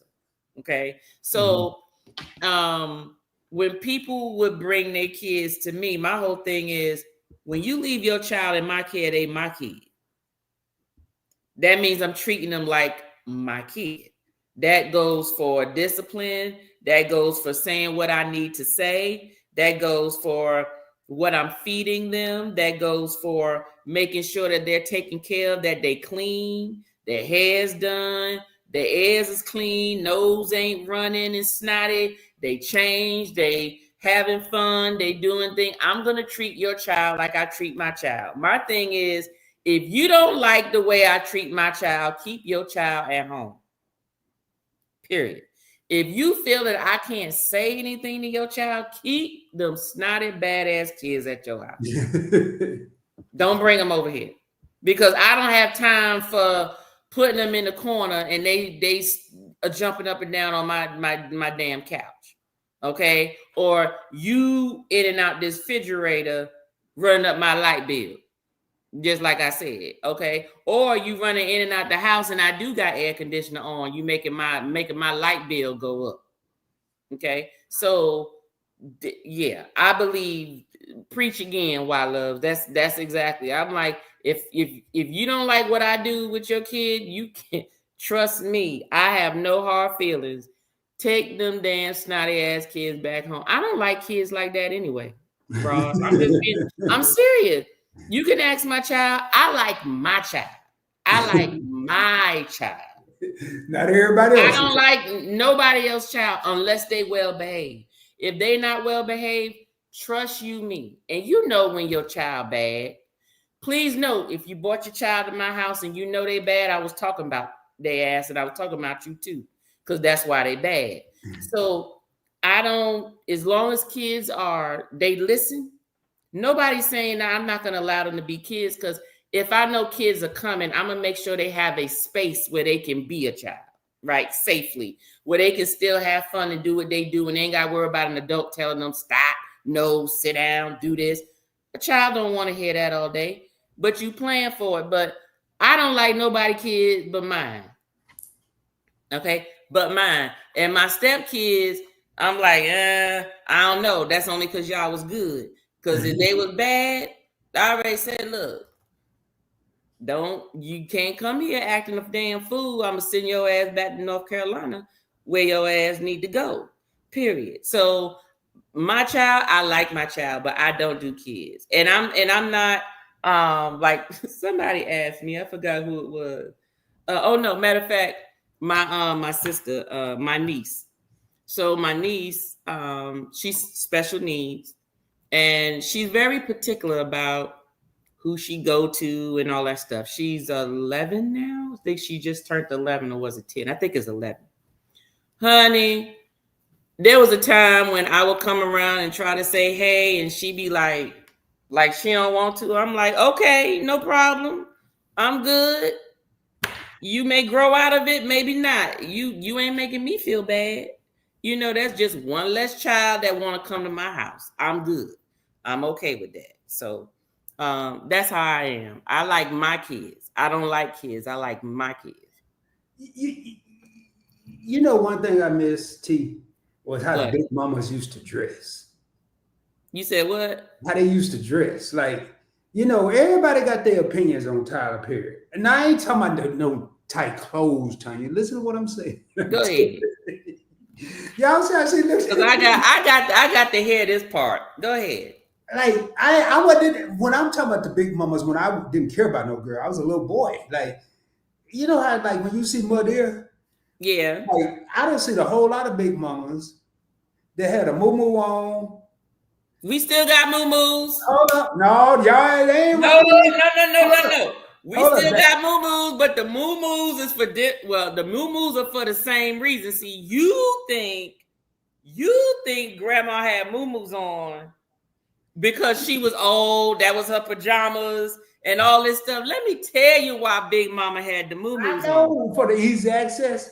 There you go. That's how you think she had all them kids. Well, that must explain. That probably explain why she would walk around the house with one sock pulled up and the other one down. That's because Granddaddy was tearing it up earlier, and the sock came off. So there you go. Hey, Bucklet, how you doing? Hey, TCT, what's up? The big mamas used to get busy during the day. Cause I know they used to go to bed with them big old rollers. Yeah.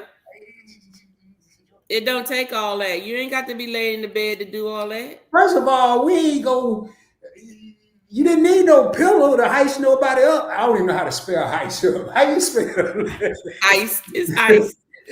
All you had to do was put their head down on them big ass rollers. Up in there. You ain't had to do all that. There's many ways to reach it. You ain't even got to lay in the bed. Just stop.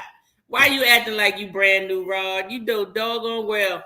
Grandma, auntie, everybody had them moo-moos on. Trust me, granddaddy, uncle was right behind them. Right or wrong? I didn't know that back then. I just thought they was comfortable. that too, because you know what? Chances are they ain't had no draws on the fifth. Man, you got me over here tripping, man. I can't. See, look, I know you don't want to think about your grandma like that. Well, they both gone now, right? If they was here telling you I get on the phone, hey, why was you really wearing that moo-moo?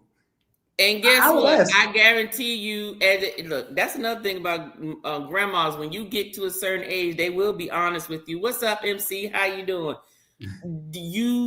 They will be honest with you and say, "Fool, what you think I was doing?" See, that's what they tell you after. That's what they tell you after you're an adult.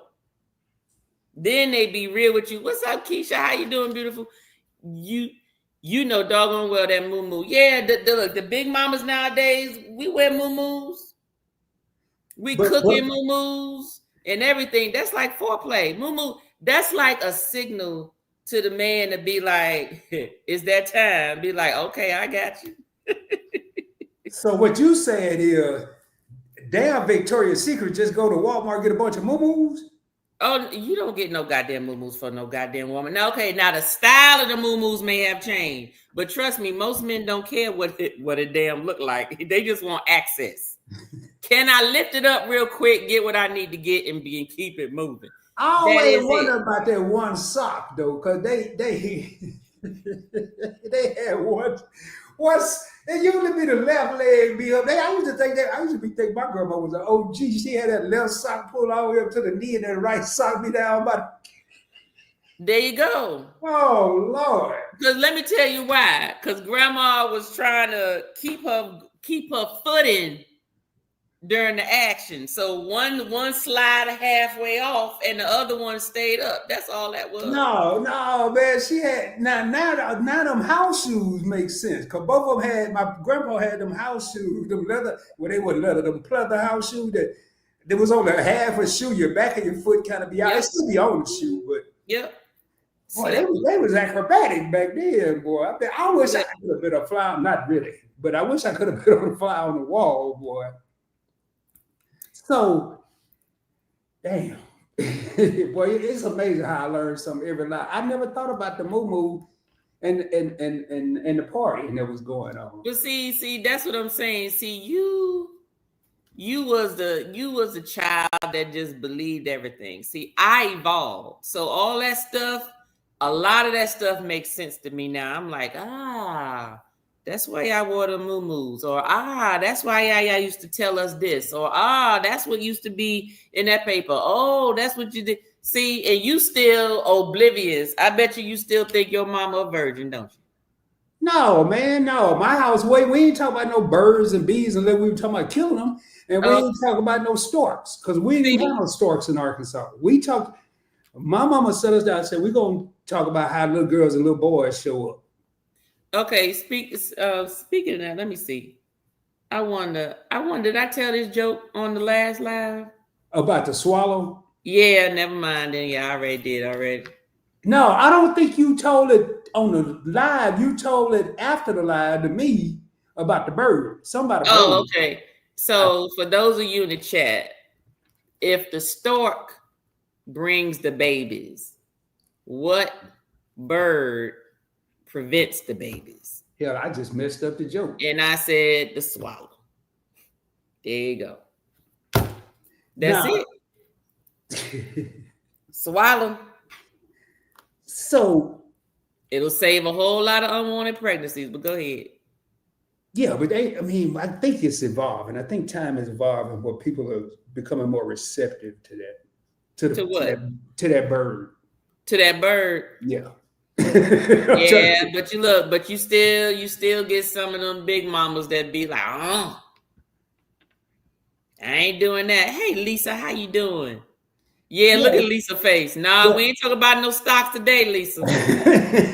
You in the wrong you in the wrong anything goes channel. This the you in the wrong channel today. I knew this was gonna be a good one when I was sitting at the bar last night and I drinking it and it was a damn duck at the counter eating. I said, man. Thank you, Amelia. Yeah, she said I said it last week. She said I did tell that joke during the live. Oh well, hell, whoever said that, we know they were paying attention. Then. Hey, Liz from Carnival Cruise Addict said that's how you can tell if a girl love you or like you. Now I got a question now. Yep. Well, who cares? I'm asking anyway because I'm curious.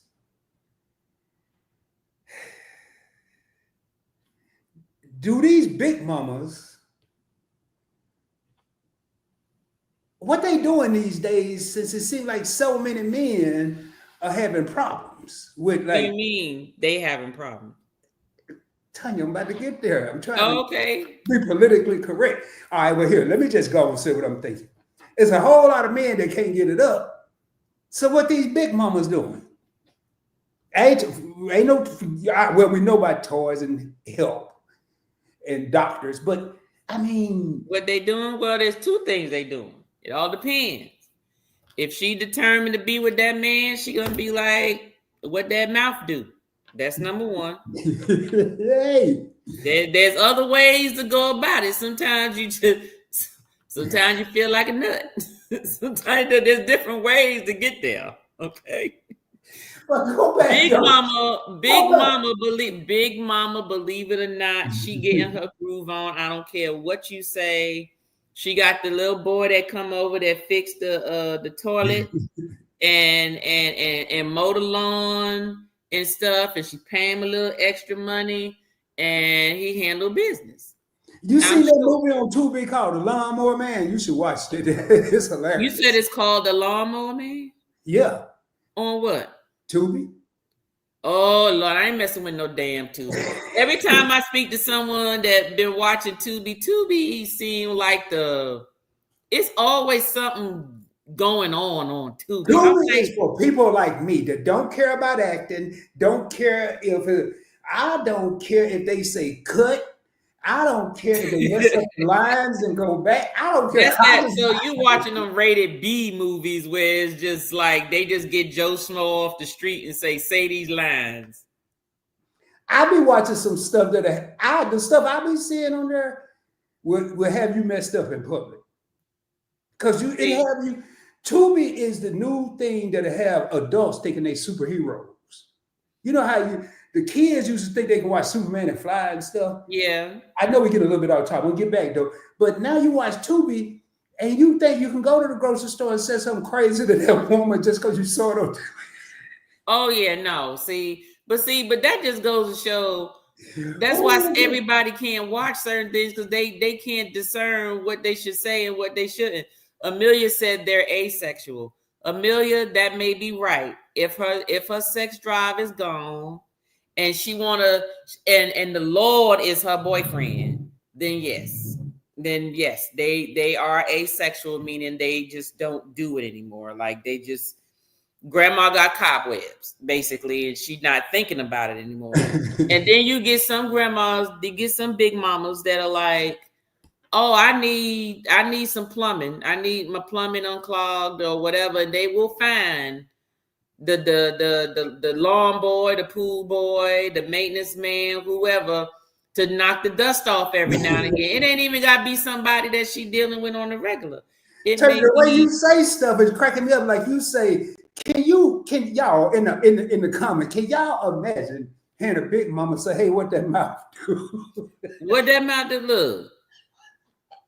Now you talking about knocking the dust off. Okay, yeah, but you was just talking about big mamas in the club. Why they can't say that? They gonna say that what that mouth do. They may not say it in public, but they gonna say it quietly. Okay, and whatever, they gonna open up their little coin purse and give them a little bit of that money or whatever to keep them coming back, and that's it. That's out there too. That's out there too. Look, Dark Thing talking about this chat has morphed into Event Yours After Dark. This ain't my topic, Dark Thing. This is Rod's topic. Rod came up with this topic last week, impromptu. It wasn't even planned. He said, we gonna talk about Big Mama. So well, I want to get something broad, that we can talk about all kinds. We can talk about Big Mama. Matter of fact, I'm gonna shift gears in a minute because I ain't gonna say the young folks didn't do this when I was growing up, but it always seemed like it was somebody big mama. Don't nobody get mad. I'm just telling you what I saw. When they went to church and got ready to sing that solo, it was a speech.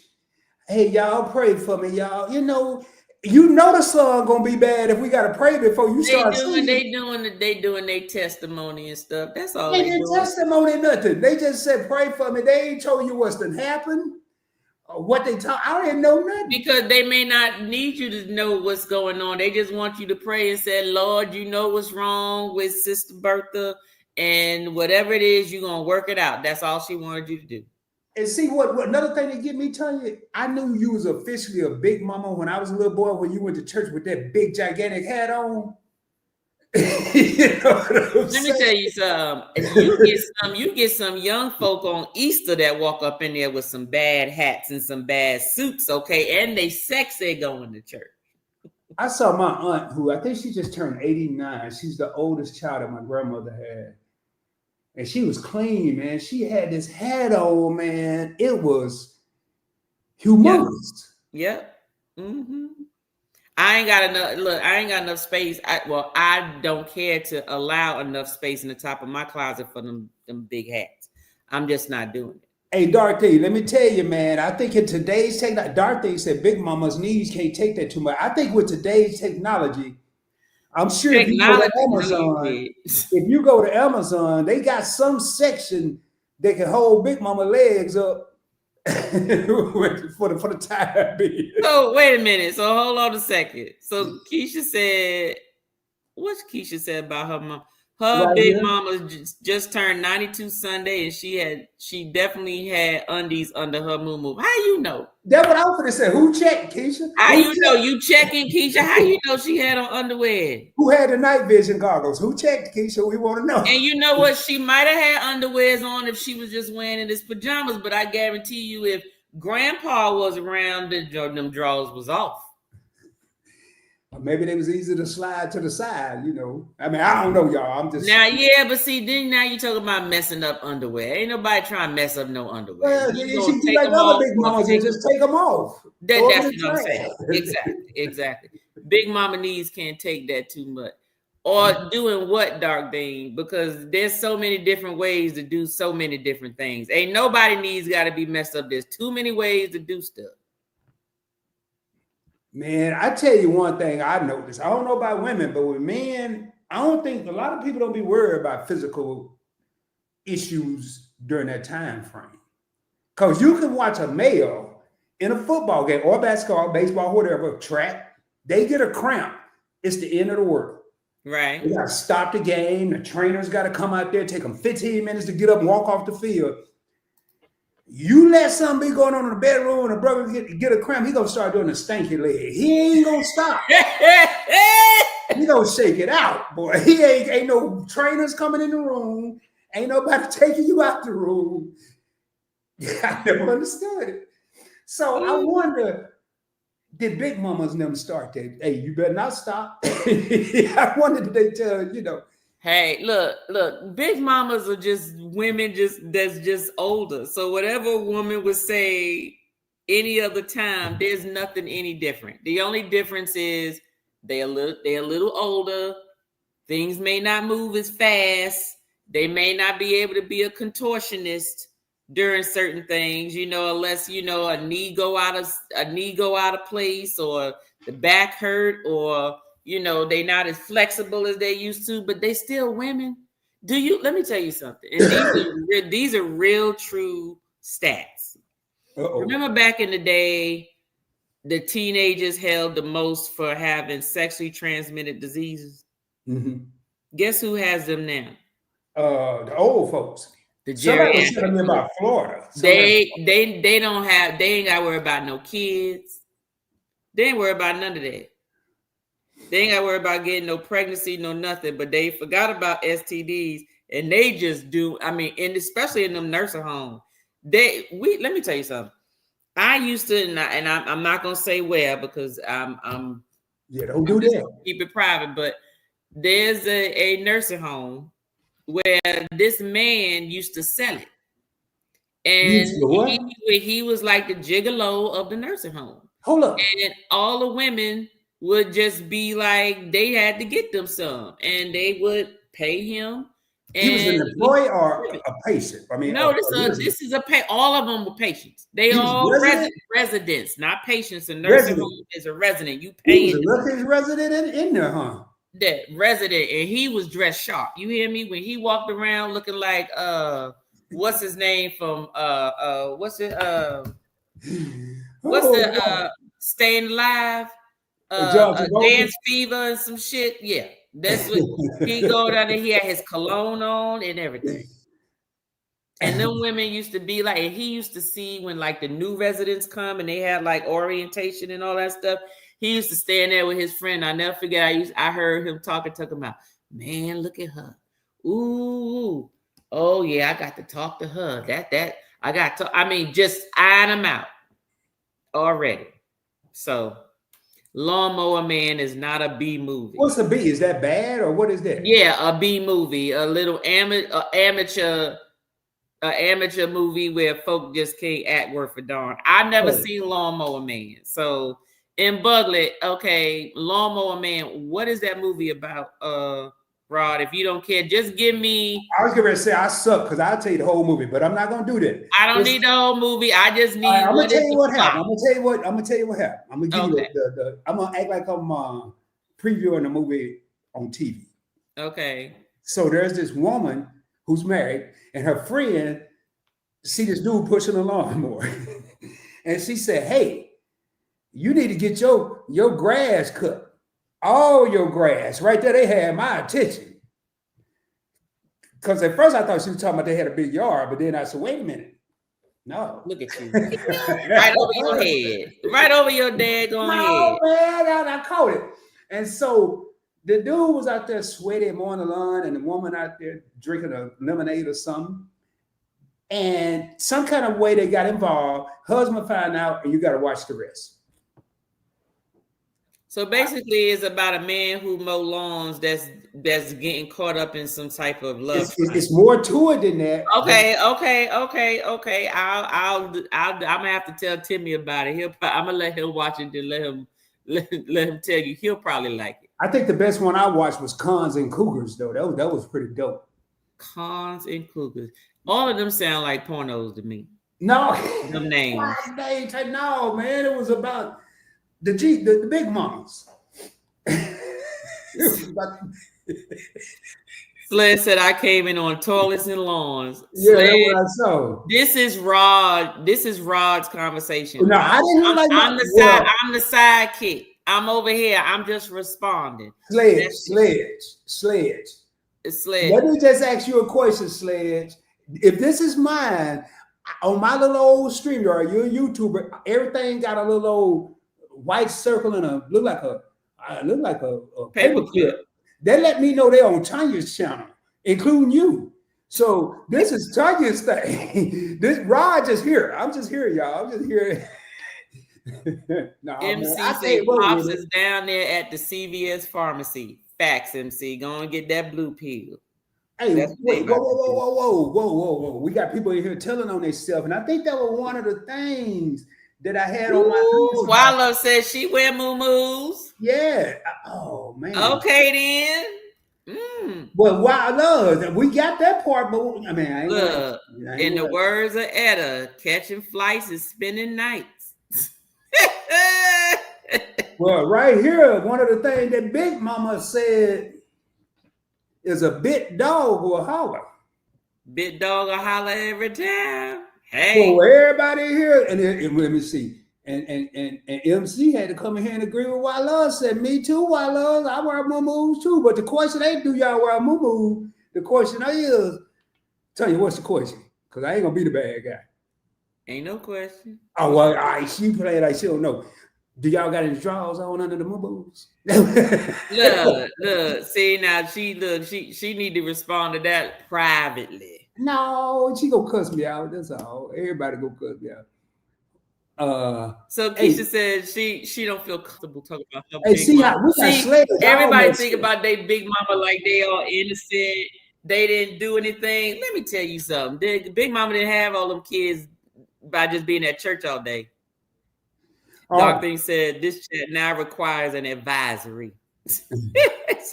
This is Rod's conversation, y'all. I'm just responding. I am reacting to his. Keisha, I got one question. Whose channel are you watching from? It don't matter. It don't matter. We both out there. They just click on probably the first one they saw. No, they clicked on the one that's man. This is ours, and I'll claim it, man, because this is real life, and that's what I want to talk about with T, because I know we both have a lot of opinions, a lot of truths, and maybe some falses. I don't know, but so far, hold up, my 16-year-old looking on my shoulder with a comment on the screen, talking about what y'all talking about on there. Hey, I'm glad mine said have mercy. Hey, look how messed up they got Sledge. Sledge over here calling. He done gave Keisha a whole new name, Ruiz. He done gave her a whole new name, man. But hey, y'all. So what I learned today is the big mamas of yesteryear are no different than maybe some of the ladies whose children have had children who are now grandmothers. It sounds like Big Mama of old was just a different type of freak. Ain't no different type of freak. Yeah, that's just in folks' head. Because let me tell you something. You know how you ever known of somebody with like a young girl, like teenager, and she always fast, always up in the boy's face, always out in the street, whatever. First thing most people say is she gonna end up pregnant with some babies. And then you look at the young girl who just stay in the house all the time. And then you realize the one that stayed in the house all the time was getting her socks knocked off. And she ended up with the babies and not the one in the street. So see, all I'm saying is it's about perception.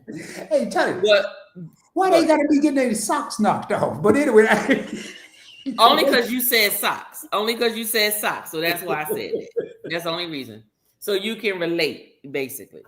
So, and I say socks because usually if it's like that, then that means you usually in a position where it's real quick. You're not there for a long time. You're just trying to get it in and be done. Okay. But my thing is Big Mamas was having the same funds as though the same type of fun and the same wants and needs as those women out there that are just a little more free with their expression. Same thing. It was just one was more conservative about it. There was a freak in the sheets and a lady in the streets. Okay. And then the newer ones are just like, you already know what it is. Why do I need to act like I'm, that I don't want it. Yeah, I do want it, but I'm not about to sit up here and tell you I want it. So that's it. They all want the same thing. It's just how we look at things. Just like when you get kids who think that their parents are like these perfect people that never did anything wrong ever in their life or whatever. The same thing. You just have an image about them and you can't relate. There are some men who also look at their wives the same way, There are men who put their wives on a pedestal and they wouldn't dare, even if they wanted to, do certain things, even though they could, but they wouldn't dare because they may associate a certain act with some hoe on the street versus their wife. You understand what I'm saying? So it's all about how you perceive somebody on what you think they would do or would be open to do. So definitely. Thank you, Keisha. Those definitely sound like X-rated B movies.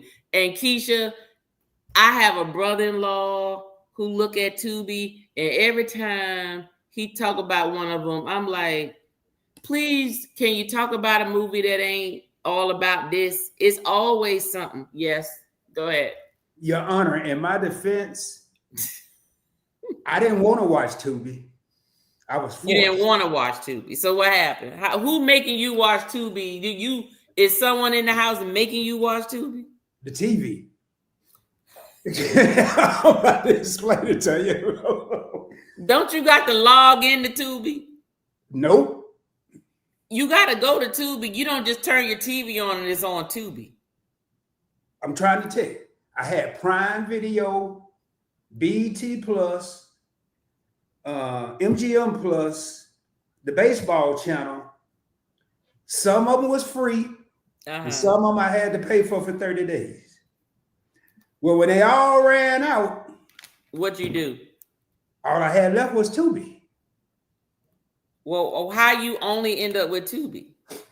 Because I came to the conclusion I wasn't paying for nothing else. Why? Tubi is the bomb. Hey, if they ever have a Tubi rally, I'm gonna be the first one there. Well, if that's how it would make you sleep better at night, okay. If you don't want to sleep, turn Tubi on because you ain't gonna get no sleep. It's too much going on, man. Now I don't watch the movies that say thriller. I just watch the movies that say drama. Yeah, exactly. Dark things. She put it on me. I did come up with the topic. First off, I'm not lying about that. You was on the live last week. We were supposed to talk about the next episode, and we never did. You know why? Because during the live last week, you said, yeah, Big Mama. Where all the big mamas at? Matter of fact, that's gonna be the subject. And that was it. We ain't discussed the topic. We ain't get back on the phone to say, hey, like what topics within the topics you want to talk about? Nothing. It was just Ross said this will we doing. I showed up, and that's it. Like happy early birthday, Keisha. Hey, somebody else had a birthday in here. Shay or Shasta or somebody early. I can't get back to it because it was somebody's birthday. Was it Shay Adventures? Taylor, I believe, or something like that. It was somebody that came to see this topic that you came up with. Oh, okay. I mean, I think it was Shayla or something. I don't know who. Oh, okay. Wait, what did it say, Tanya? Tanya, you didn't even fix us up a drink tonight for this discussion. Yeah, Tanya, you didn't fix a drink. I did. I had Jack and Coke with lime. I was simple today because I got work tomorrow. Oh, speaking of which, we had 2 hours, y'all. We are about to say our closing remarks. I'm just going to get through these last. This is the last call for comments. Let's see here.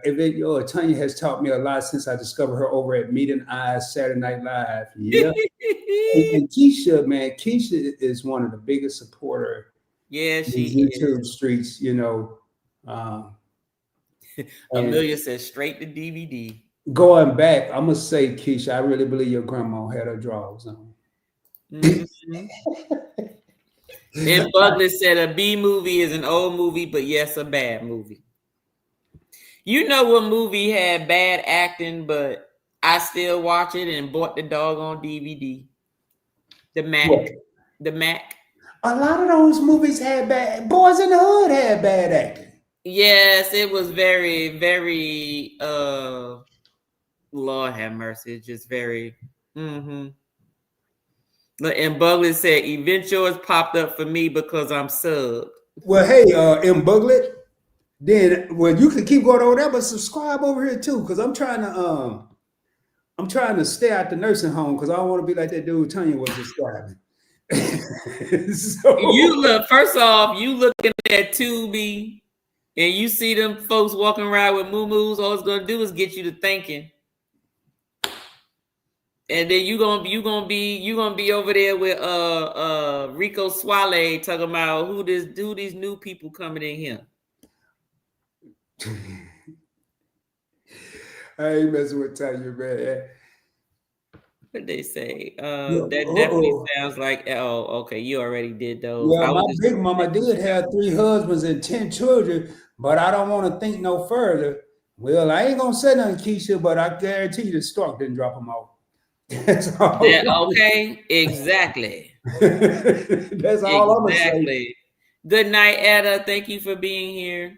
Okay, so in Buglet, let me take you on a journey real quick. Warmstrong Bill, I interviewed Bill probably before you became subbed. I interviewed Tanya and Timmy. Man, you better subscribe to my channel in Buglet. That's all I'm gonna say. But hey, seriously, y'all, I appreciate. I don't care whose channel you're on.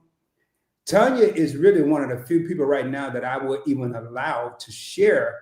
If it's coming from my channel, I don't allow people to share to their channel. I do her because the respect level I have for her, I watched her grow to where she is now, and I love her content, love her and Timmy. They crack me up, and I love her community. I've been a guest at her community, so I said, hey, man, why not open it up to everybody? But tell you got anything you want to say about the big mamas before we get ready to get out of here? No, not really. Just that, keep it light on new big mamas. It's not what most people are used to seeing, especially if they're used to the other big mamas, because it's just whatever they grew up in, so when you hear these things about grandmas are not grandmas anymore, that's really just a matter of do understand that the grandmas today are working literally full time. The grandmas today are taking care of their household. The grandmas today may or may not be married. The grandmas today, may have a deceased spouse, And then some of the grandmas today basically took care of their kids so well that they like, hey, my parents, I was a latchkey kid. I'm not going to do that to my child. So I'm going to give all my young years to my child so I can raise them so they can get up and go do their stuff. And I ain't got to worry about it. And then I can go live my best life because I done did what I need to do with them. Now I can go do me. So, so when they turn around and they be like, hey, can you watch Ray Ray and them for this week? Be like, sorry, I'm on a trip. I can't watch it. But don't get mad about it. You just have to schedule it. No different than you have to schedule anybody else. It ain't just you just drop them off any day. And grandma ain't home every day like that. Grandma at work. When you coming home, grandma coming home too. Okay, so that's basically it. And grandma done did her time with you. So if grandma raised you as grandma meaning grandma to your child, if they raised you, they did their part. So don't get mad. So you do your part. Mm-hmm. So then you can live your best life. Right. So yeah, no, we live in our best life right now. We live in our best life right now. So in terms of that, that's it. Hello, Wrestling God. How you doing? Thank you for being here. We about to be done though. Yeah. But no, that's it for Big Mama. I just feel that people have their own opinions about who Big Mama should be and what a grandmama should be, but they only basing it on what they grew up with, and the benefits and stuff. And my whole thing is, if you go out here having kids thinking, oh, I'm going to be able to drop my child. Nope. You better be thinking about, act like you don't have anybody to drop your kid off to. Make your decision whether you want to have the stork or swallowed in. That's when you make that decision. Do I spit or do I swallow? Which I'm gonna do. Keep them birth numbers down, and you be all right. Don't have a baby until you're ready to do it 100% of the time. If you're not willing to do it 100% of the time, don't even do it. Exactly. You're right. You're absolutely right. And I see we still have 16 people in the chat. I can't remember what number we got up to. And hopefully these keep growing. We will not be live next Monday. And I know the last Monday of the month, Tanya and Tim. What is it? Just the second, second and third. The second and third. That's what we're doing, the second and third? Yeah, so last week was the second Monday, and today is the third Monday. Okay, we're doing the second and the third day, y'all. Yeah, so I guess we'll be back on August 11th and 18th. Yeah. August 11th and 18th is on there. And I could tell y'all, man, and as far as Tanya just said a mouthful, and I don't really have much to say, but I like one of the things that I think people don't think about is this world will never stop evolving. Nope. Not only has times changed, technology has changed, vehicles have changed, people have changed, and part of the people are big mamas. Mm-hmm. The big mamas we used to know, and maybe with the bonnets, the muumuus, the one sock up and one sock down, and say whatever they felt, they're still there. And Tanya started this live off by saying they just express it in a different manner. Mm-hmm. They said in a different way. They now, one of the things I remember is my big mama, my grandma, my mama, anybody else's mama, big mama gave me that look. Tanya said it earlier. She still could do it to her daughters. You don't have to say a word. That look says no. Now, sometimes these children, it ain't necessarily all the big mamas and the big papas or whoever. And I do want to add something about the big mamas and why I chose that. It's not all about them, but these kids are different now.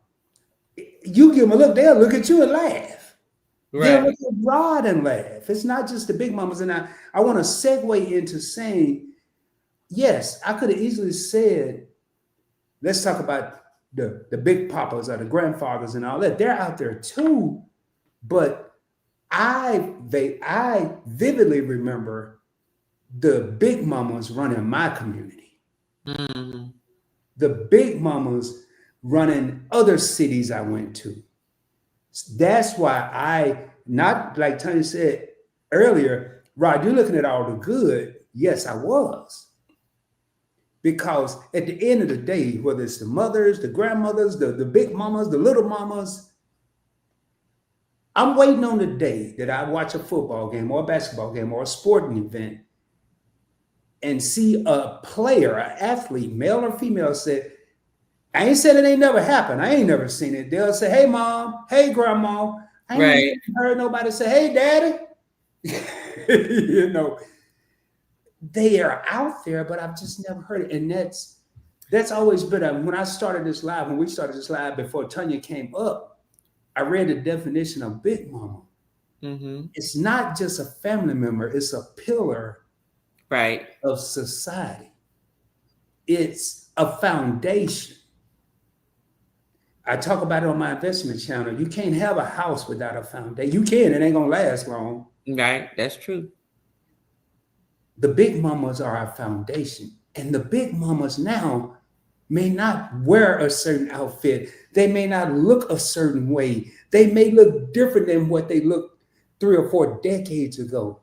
But I still believe there are big mamas out there that are the foundation that's taking and going to continue to take our children, our offspring, our youngsters to the next plateau. And that's how I close out with the big mamas. It wasn't a negative thing. No, it was more so I wanted to kind of give my opinion after, because a lot of people will, especially hear a male say, what happened to the big mamas? Why the young women? It is not my place to say that. I could never be a big mama, a little mama, none of the mamas. I could try to be. And the funniest thing, I crack jokes about people saying G mama and G mom and all that. But I remember when I was asked, what did I want my grandkids to call me? Not once did I say grandpa. Why was that? Because I didn't want to feel old. I'm going to be honest. There you go. I'm going to be real. So if I could do it, why can't the big mamas of today do it? Don't nobody be wanting to be calling no big mama. That's hey, right. Old lady. Or call me some, I don't know, G-pop or something. Make it sound cool, man. Do something. But was listening, but started hanging curtain rods. Great live. Thank you, Why Love. I got the hold pause right there. So first, she announced she wear muumuus.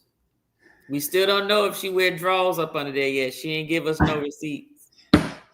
Now she hanging curtain rods. So now so Why Love, you trying to be like Mimi?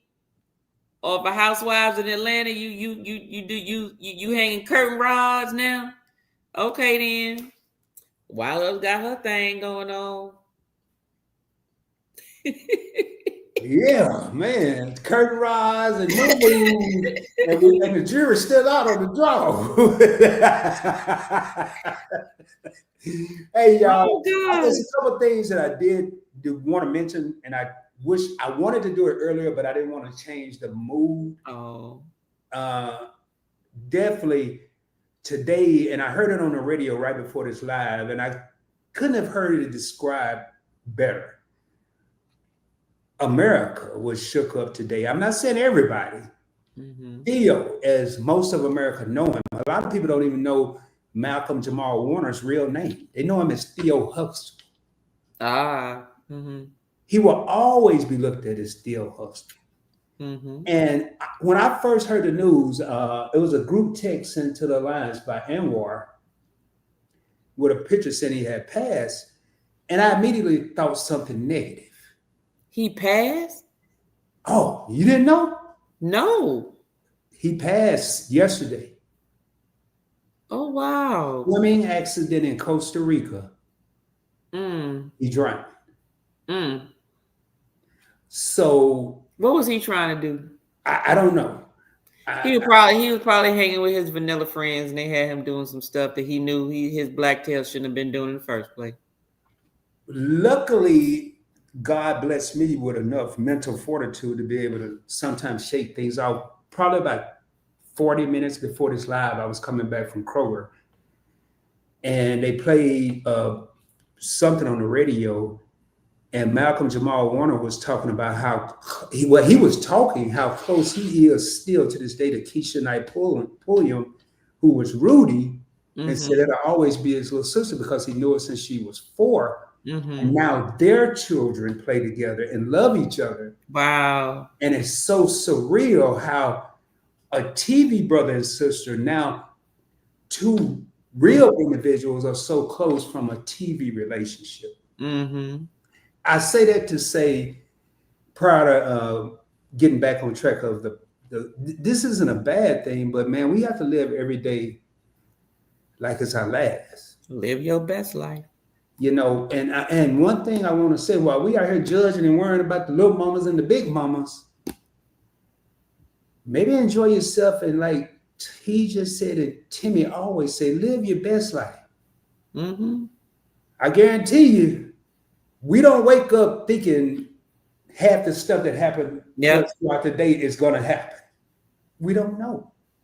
Now, with that being said, I do want to say happy birthday to anybody else that's celebrating a birthday. I know it's Keisha H's birthday today. I saw somebody else that was having a birthday. Maybe I was in the Griffin's live. Says, Oh, huh? I got something. Hold on. Video file. Hold on. Okay. I want to play a July birthday thing. Can I share this? You should be able to. Yeah, I see it. I think I gotta add it Oh, to. you. I think you have to hit it. There we go.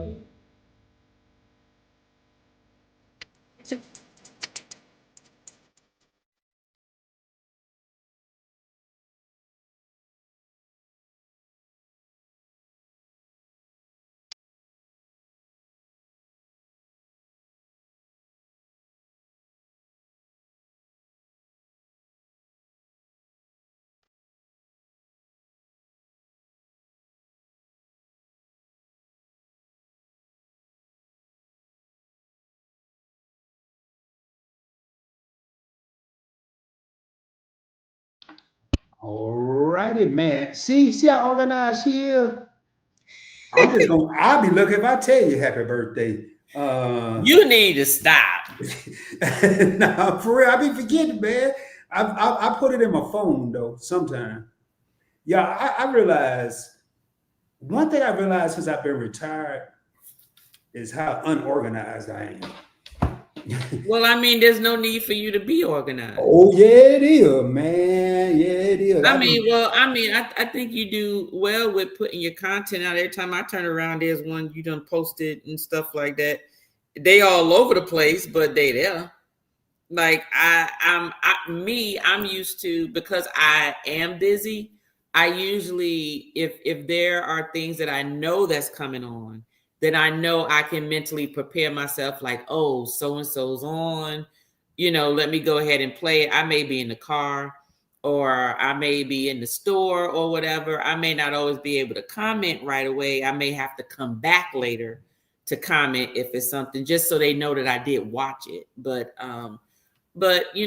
this having it scheduled and stuff, and people knowing when you're gonna post it is helpful, because then they have something to look forward to. You know what I'm saying? So I that's used to it. do Oh, that. Keisha, I Big used to Mama do moved that. in with my auntie after Granddad passed. I miss my Big Mama's house and all that she and it represented. Different now that she is under someone else's roof. Yeah, I know. Yeah. Well, I tell you, and usually when your partner passes away, sometimes you have to be with others to, help keep you going and stuff. So, I gotta look at that. Keisha said Love's got a short showing her curtain hanging escapes, all very cute and demure. oh, and Demure. Ooh, she got a short. Hold on, let's see where that short at. Why love? Kristen said that news made her sick while Tanya's pulling that up about Malcolm Jamal Warner. And then Sledge said he got caught up in a rip current. And, Ooh, and speaking of Sledge, he said that we go live the same time he go live on Mondays, but he'll come over after he finished, and we appreciate the support. okay. And Tanya just brought up a good point. I want to go back, and I'm glad she brought that up. Once we're at when I say we, I'm speaking of the Points Blank Network. I'm at the final stages of getting pretty much everything like I wanted, and I will go back because I used to do PBT on Wednesdays, then I did PBT on Wednesday and Sunday. Now that I got 3 channels that's all steaming, now I'm trying to find the days that I want to allocate to each channel.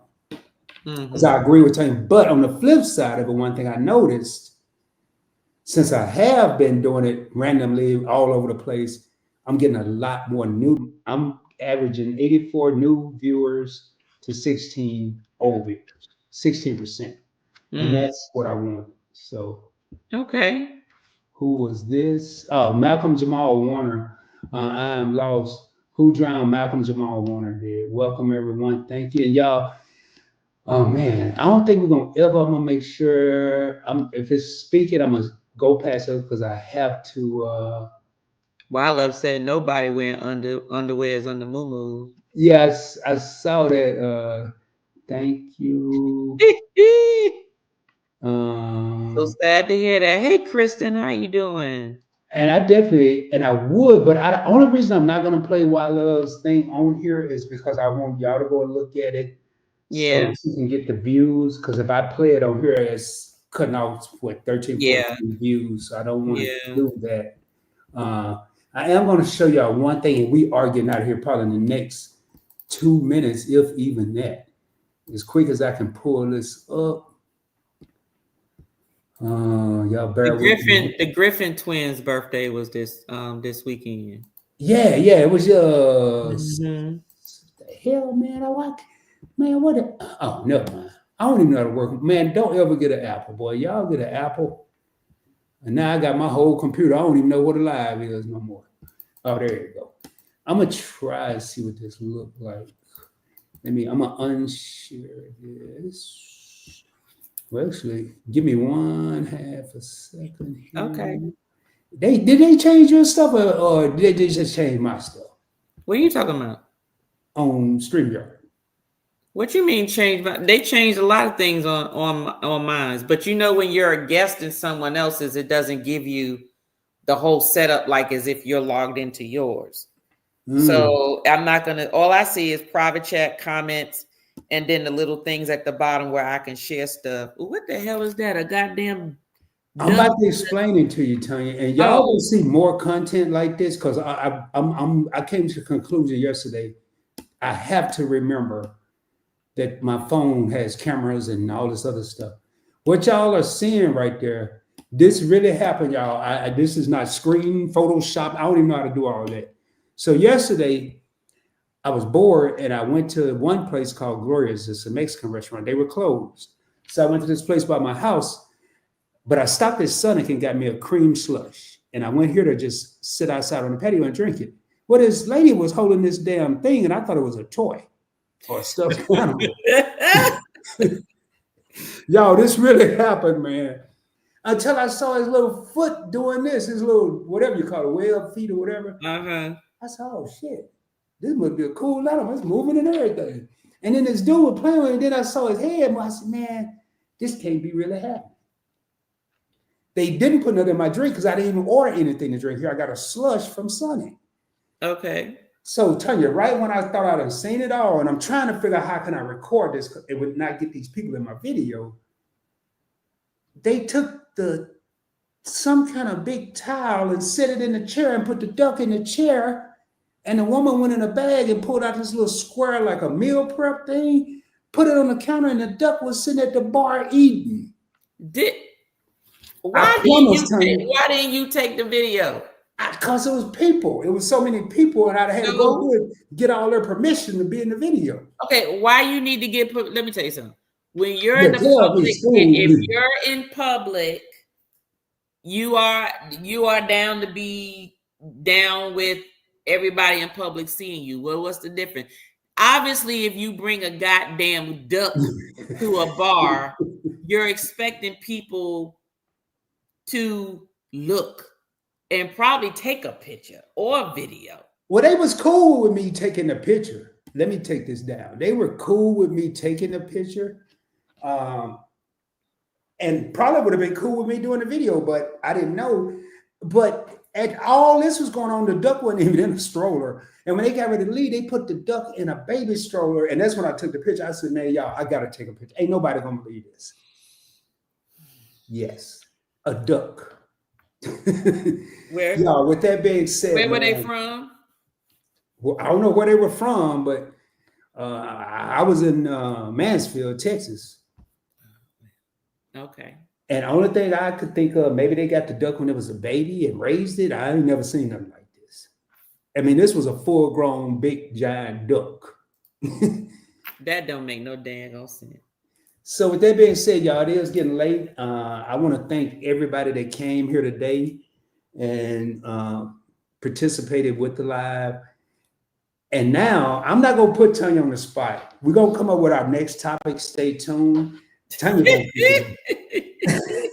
Unless she already had one right now. But Look, don't be trying to make folk think that that I'm the one that come up with all the daggone topics. You ain't gonna get out of this one. Everybody heard you talk about this one. We're gonna alternate. Now, this was my idea. We're gonna alternate though. We like the next one you come up with, unless I come up with something, you said, well, that'll be better, or whatever, or I come up with something, you said no, and I said that'll be better, whatever. But or if y'all have any suggestions, hit me on IG at Points Blank Travel at Investing with Rob.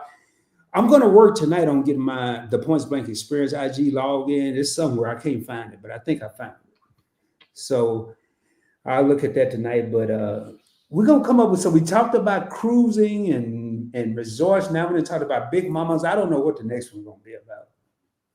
Any idea, tell you? Who knows? I don't know. I'm leaving it up to you, Rod. I thought I just chose this one. Okay, never mind. I'm gonna come up with something. See, y'all, she said no. Yeah. I'm pretty sure we'll come up with something. Because guess what?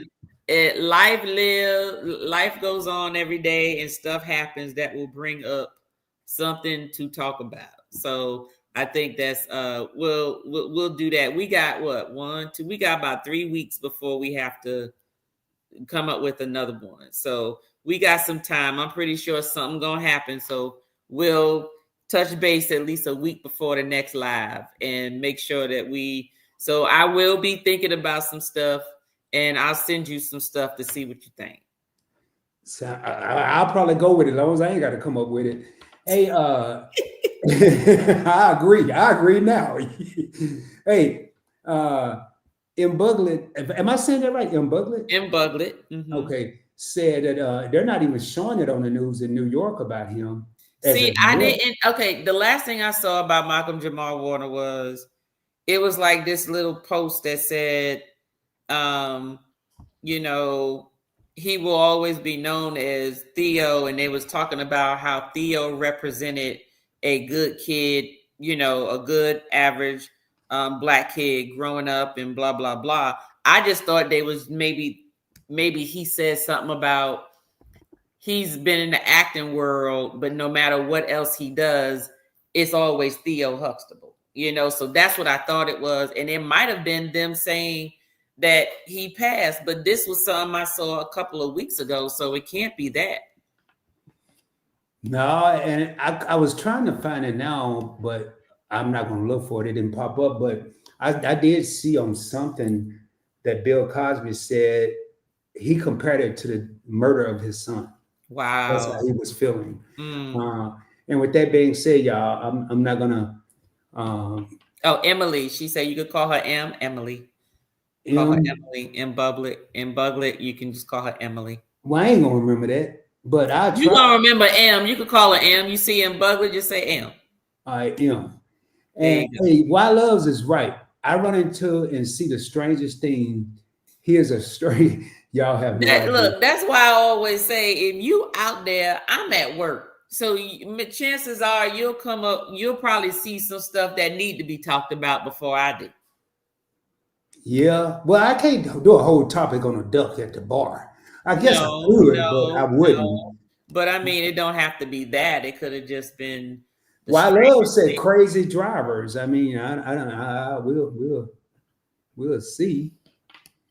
I don't know. We got to be able to talk at least for an hour about it. Duck in a stroller, crazy. Yeah.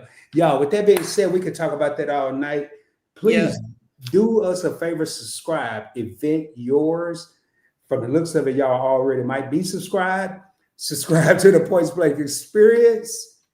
That's all I care about. It's on the channel I'm on right now. Please, man, please hit that like button for both channels right now. Whichever channel you're on, you don't have to leave one, go to the other. I'm not asking all that. And remember, man, today, say something nice to somebody. There's a lot of people, and that's my response to the Alliance. And if y'all don't know, it's just a bunch of content creators today was, there seem like a whole lot of younger people are leaving a whole lot sooner. Yep. With that being said, as I end each and every live stream, I'm not going to do any music, none of that stuff. I'll put the thumbnail up. And that's it. But Shoot for the moon. If you don't make it, you'll be amongst the stars. I can guarantee you I will be coming at you soon, dropping more heat, dropping more fire, dropping more knowledge, cracking jokes, learning from T, and just learning from the crowd, man. Thanks, everybody, and we'll see y'all Thanks, everybody. soon. You got anything, Tanya? Is that it? Nope. Thanks, Rob, for having me. Thank you for having me. This was your idea. And with that being said, y'all. No, you didn't. Much love, y'all. Peace.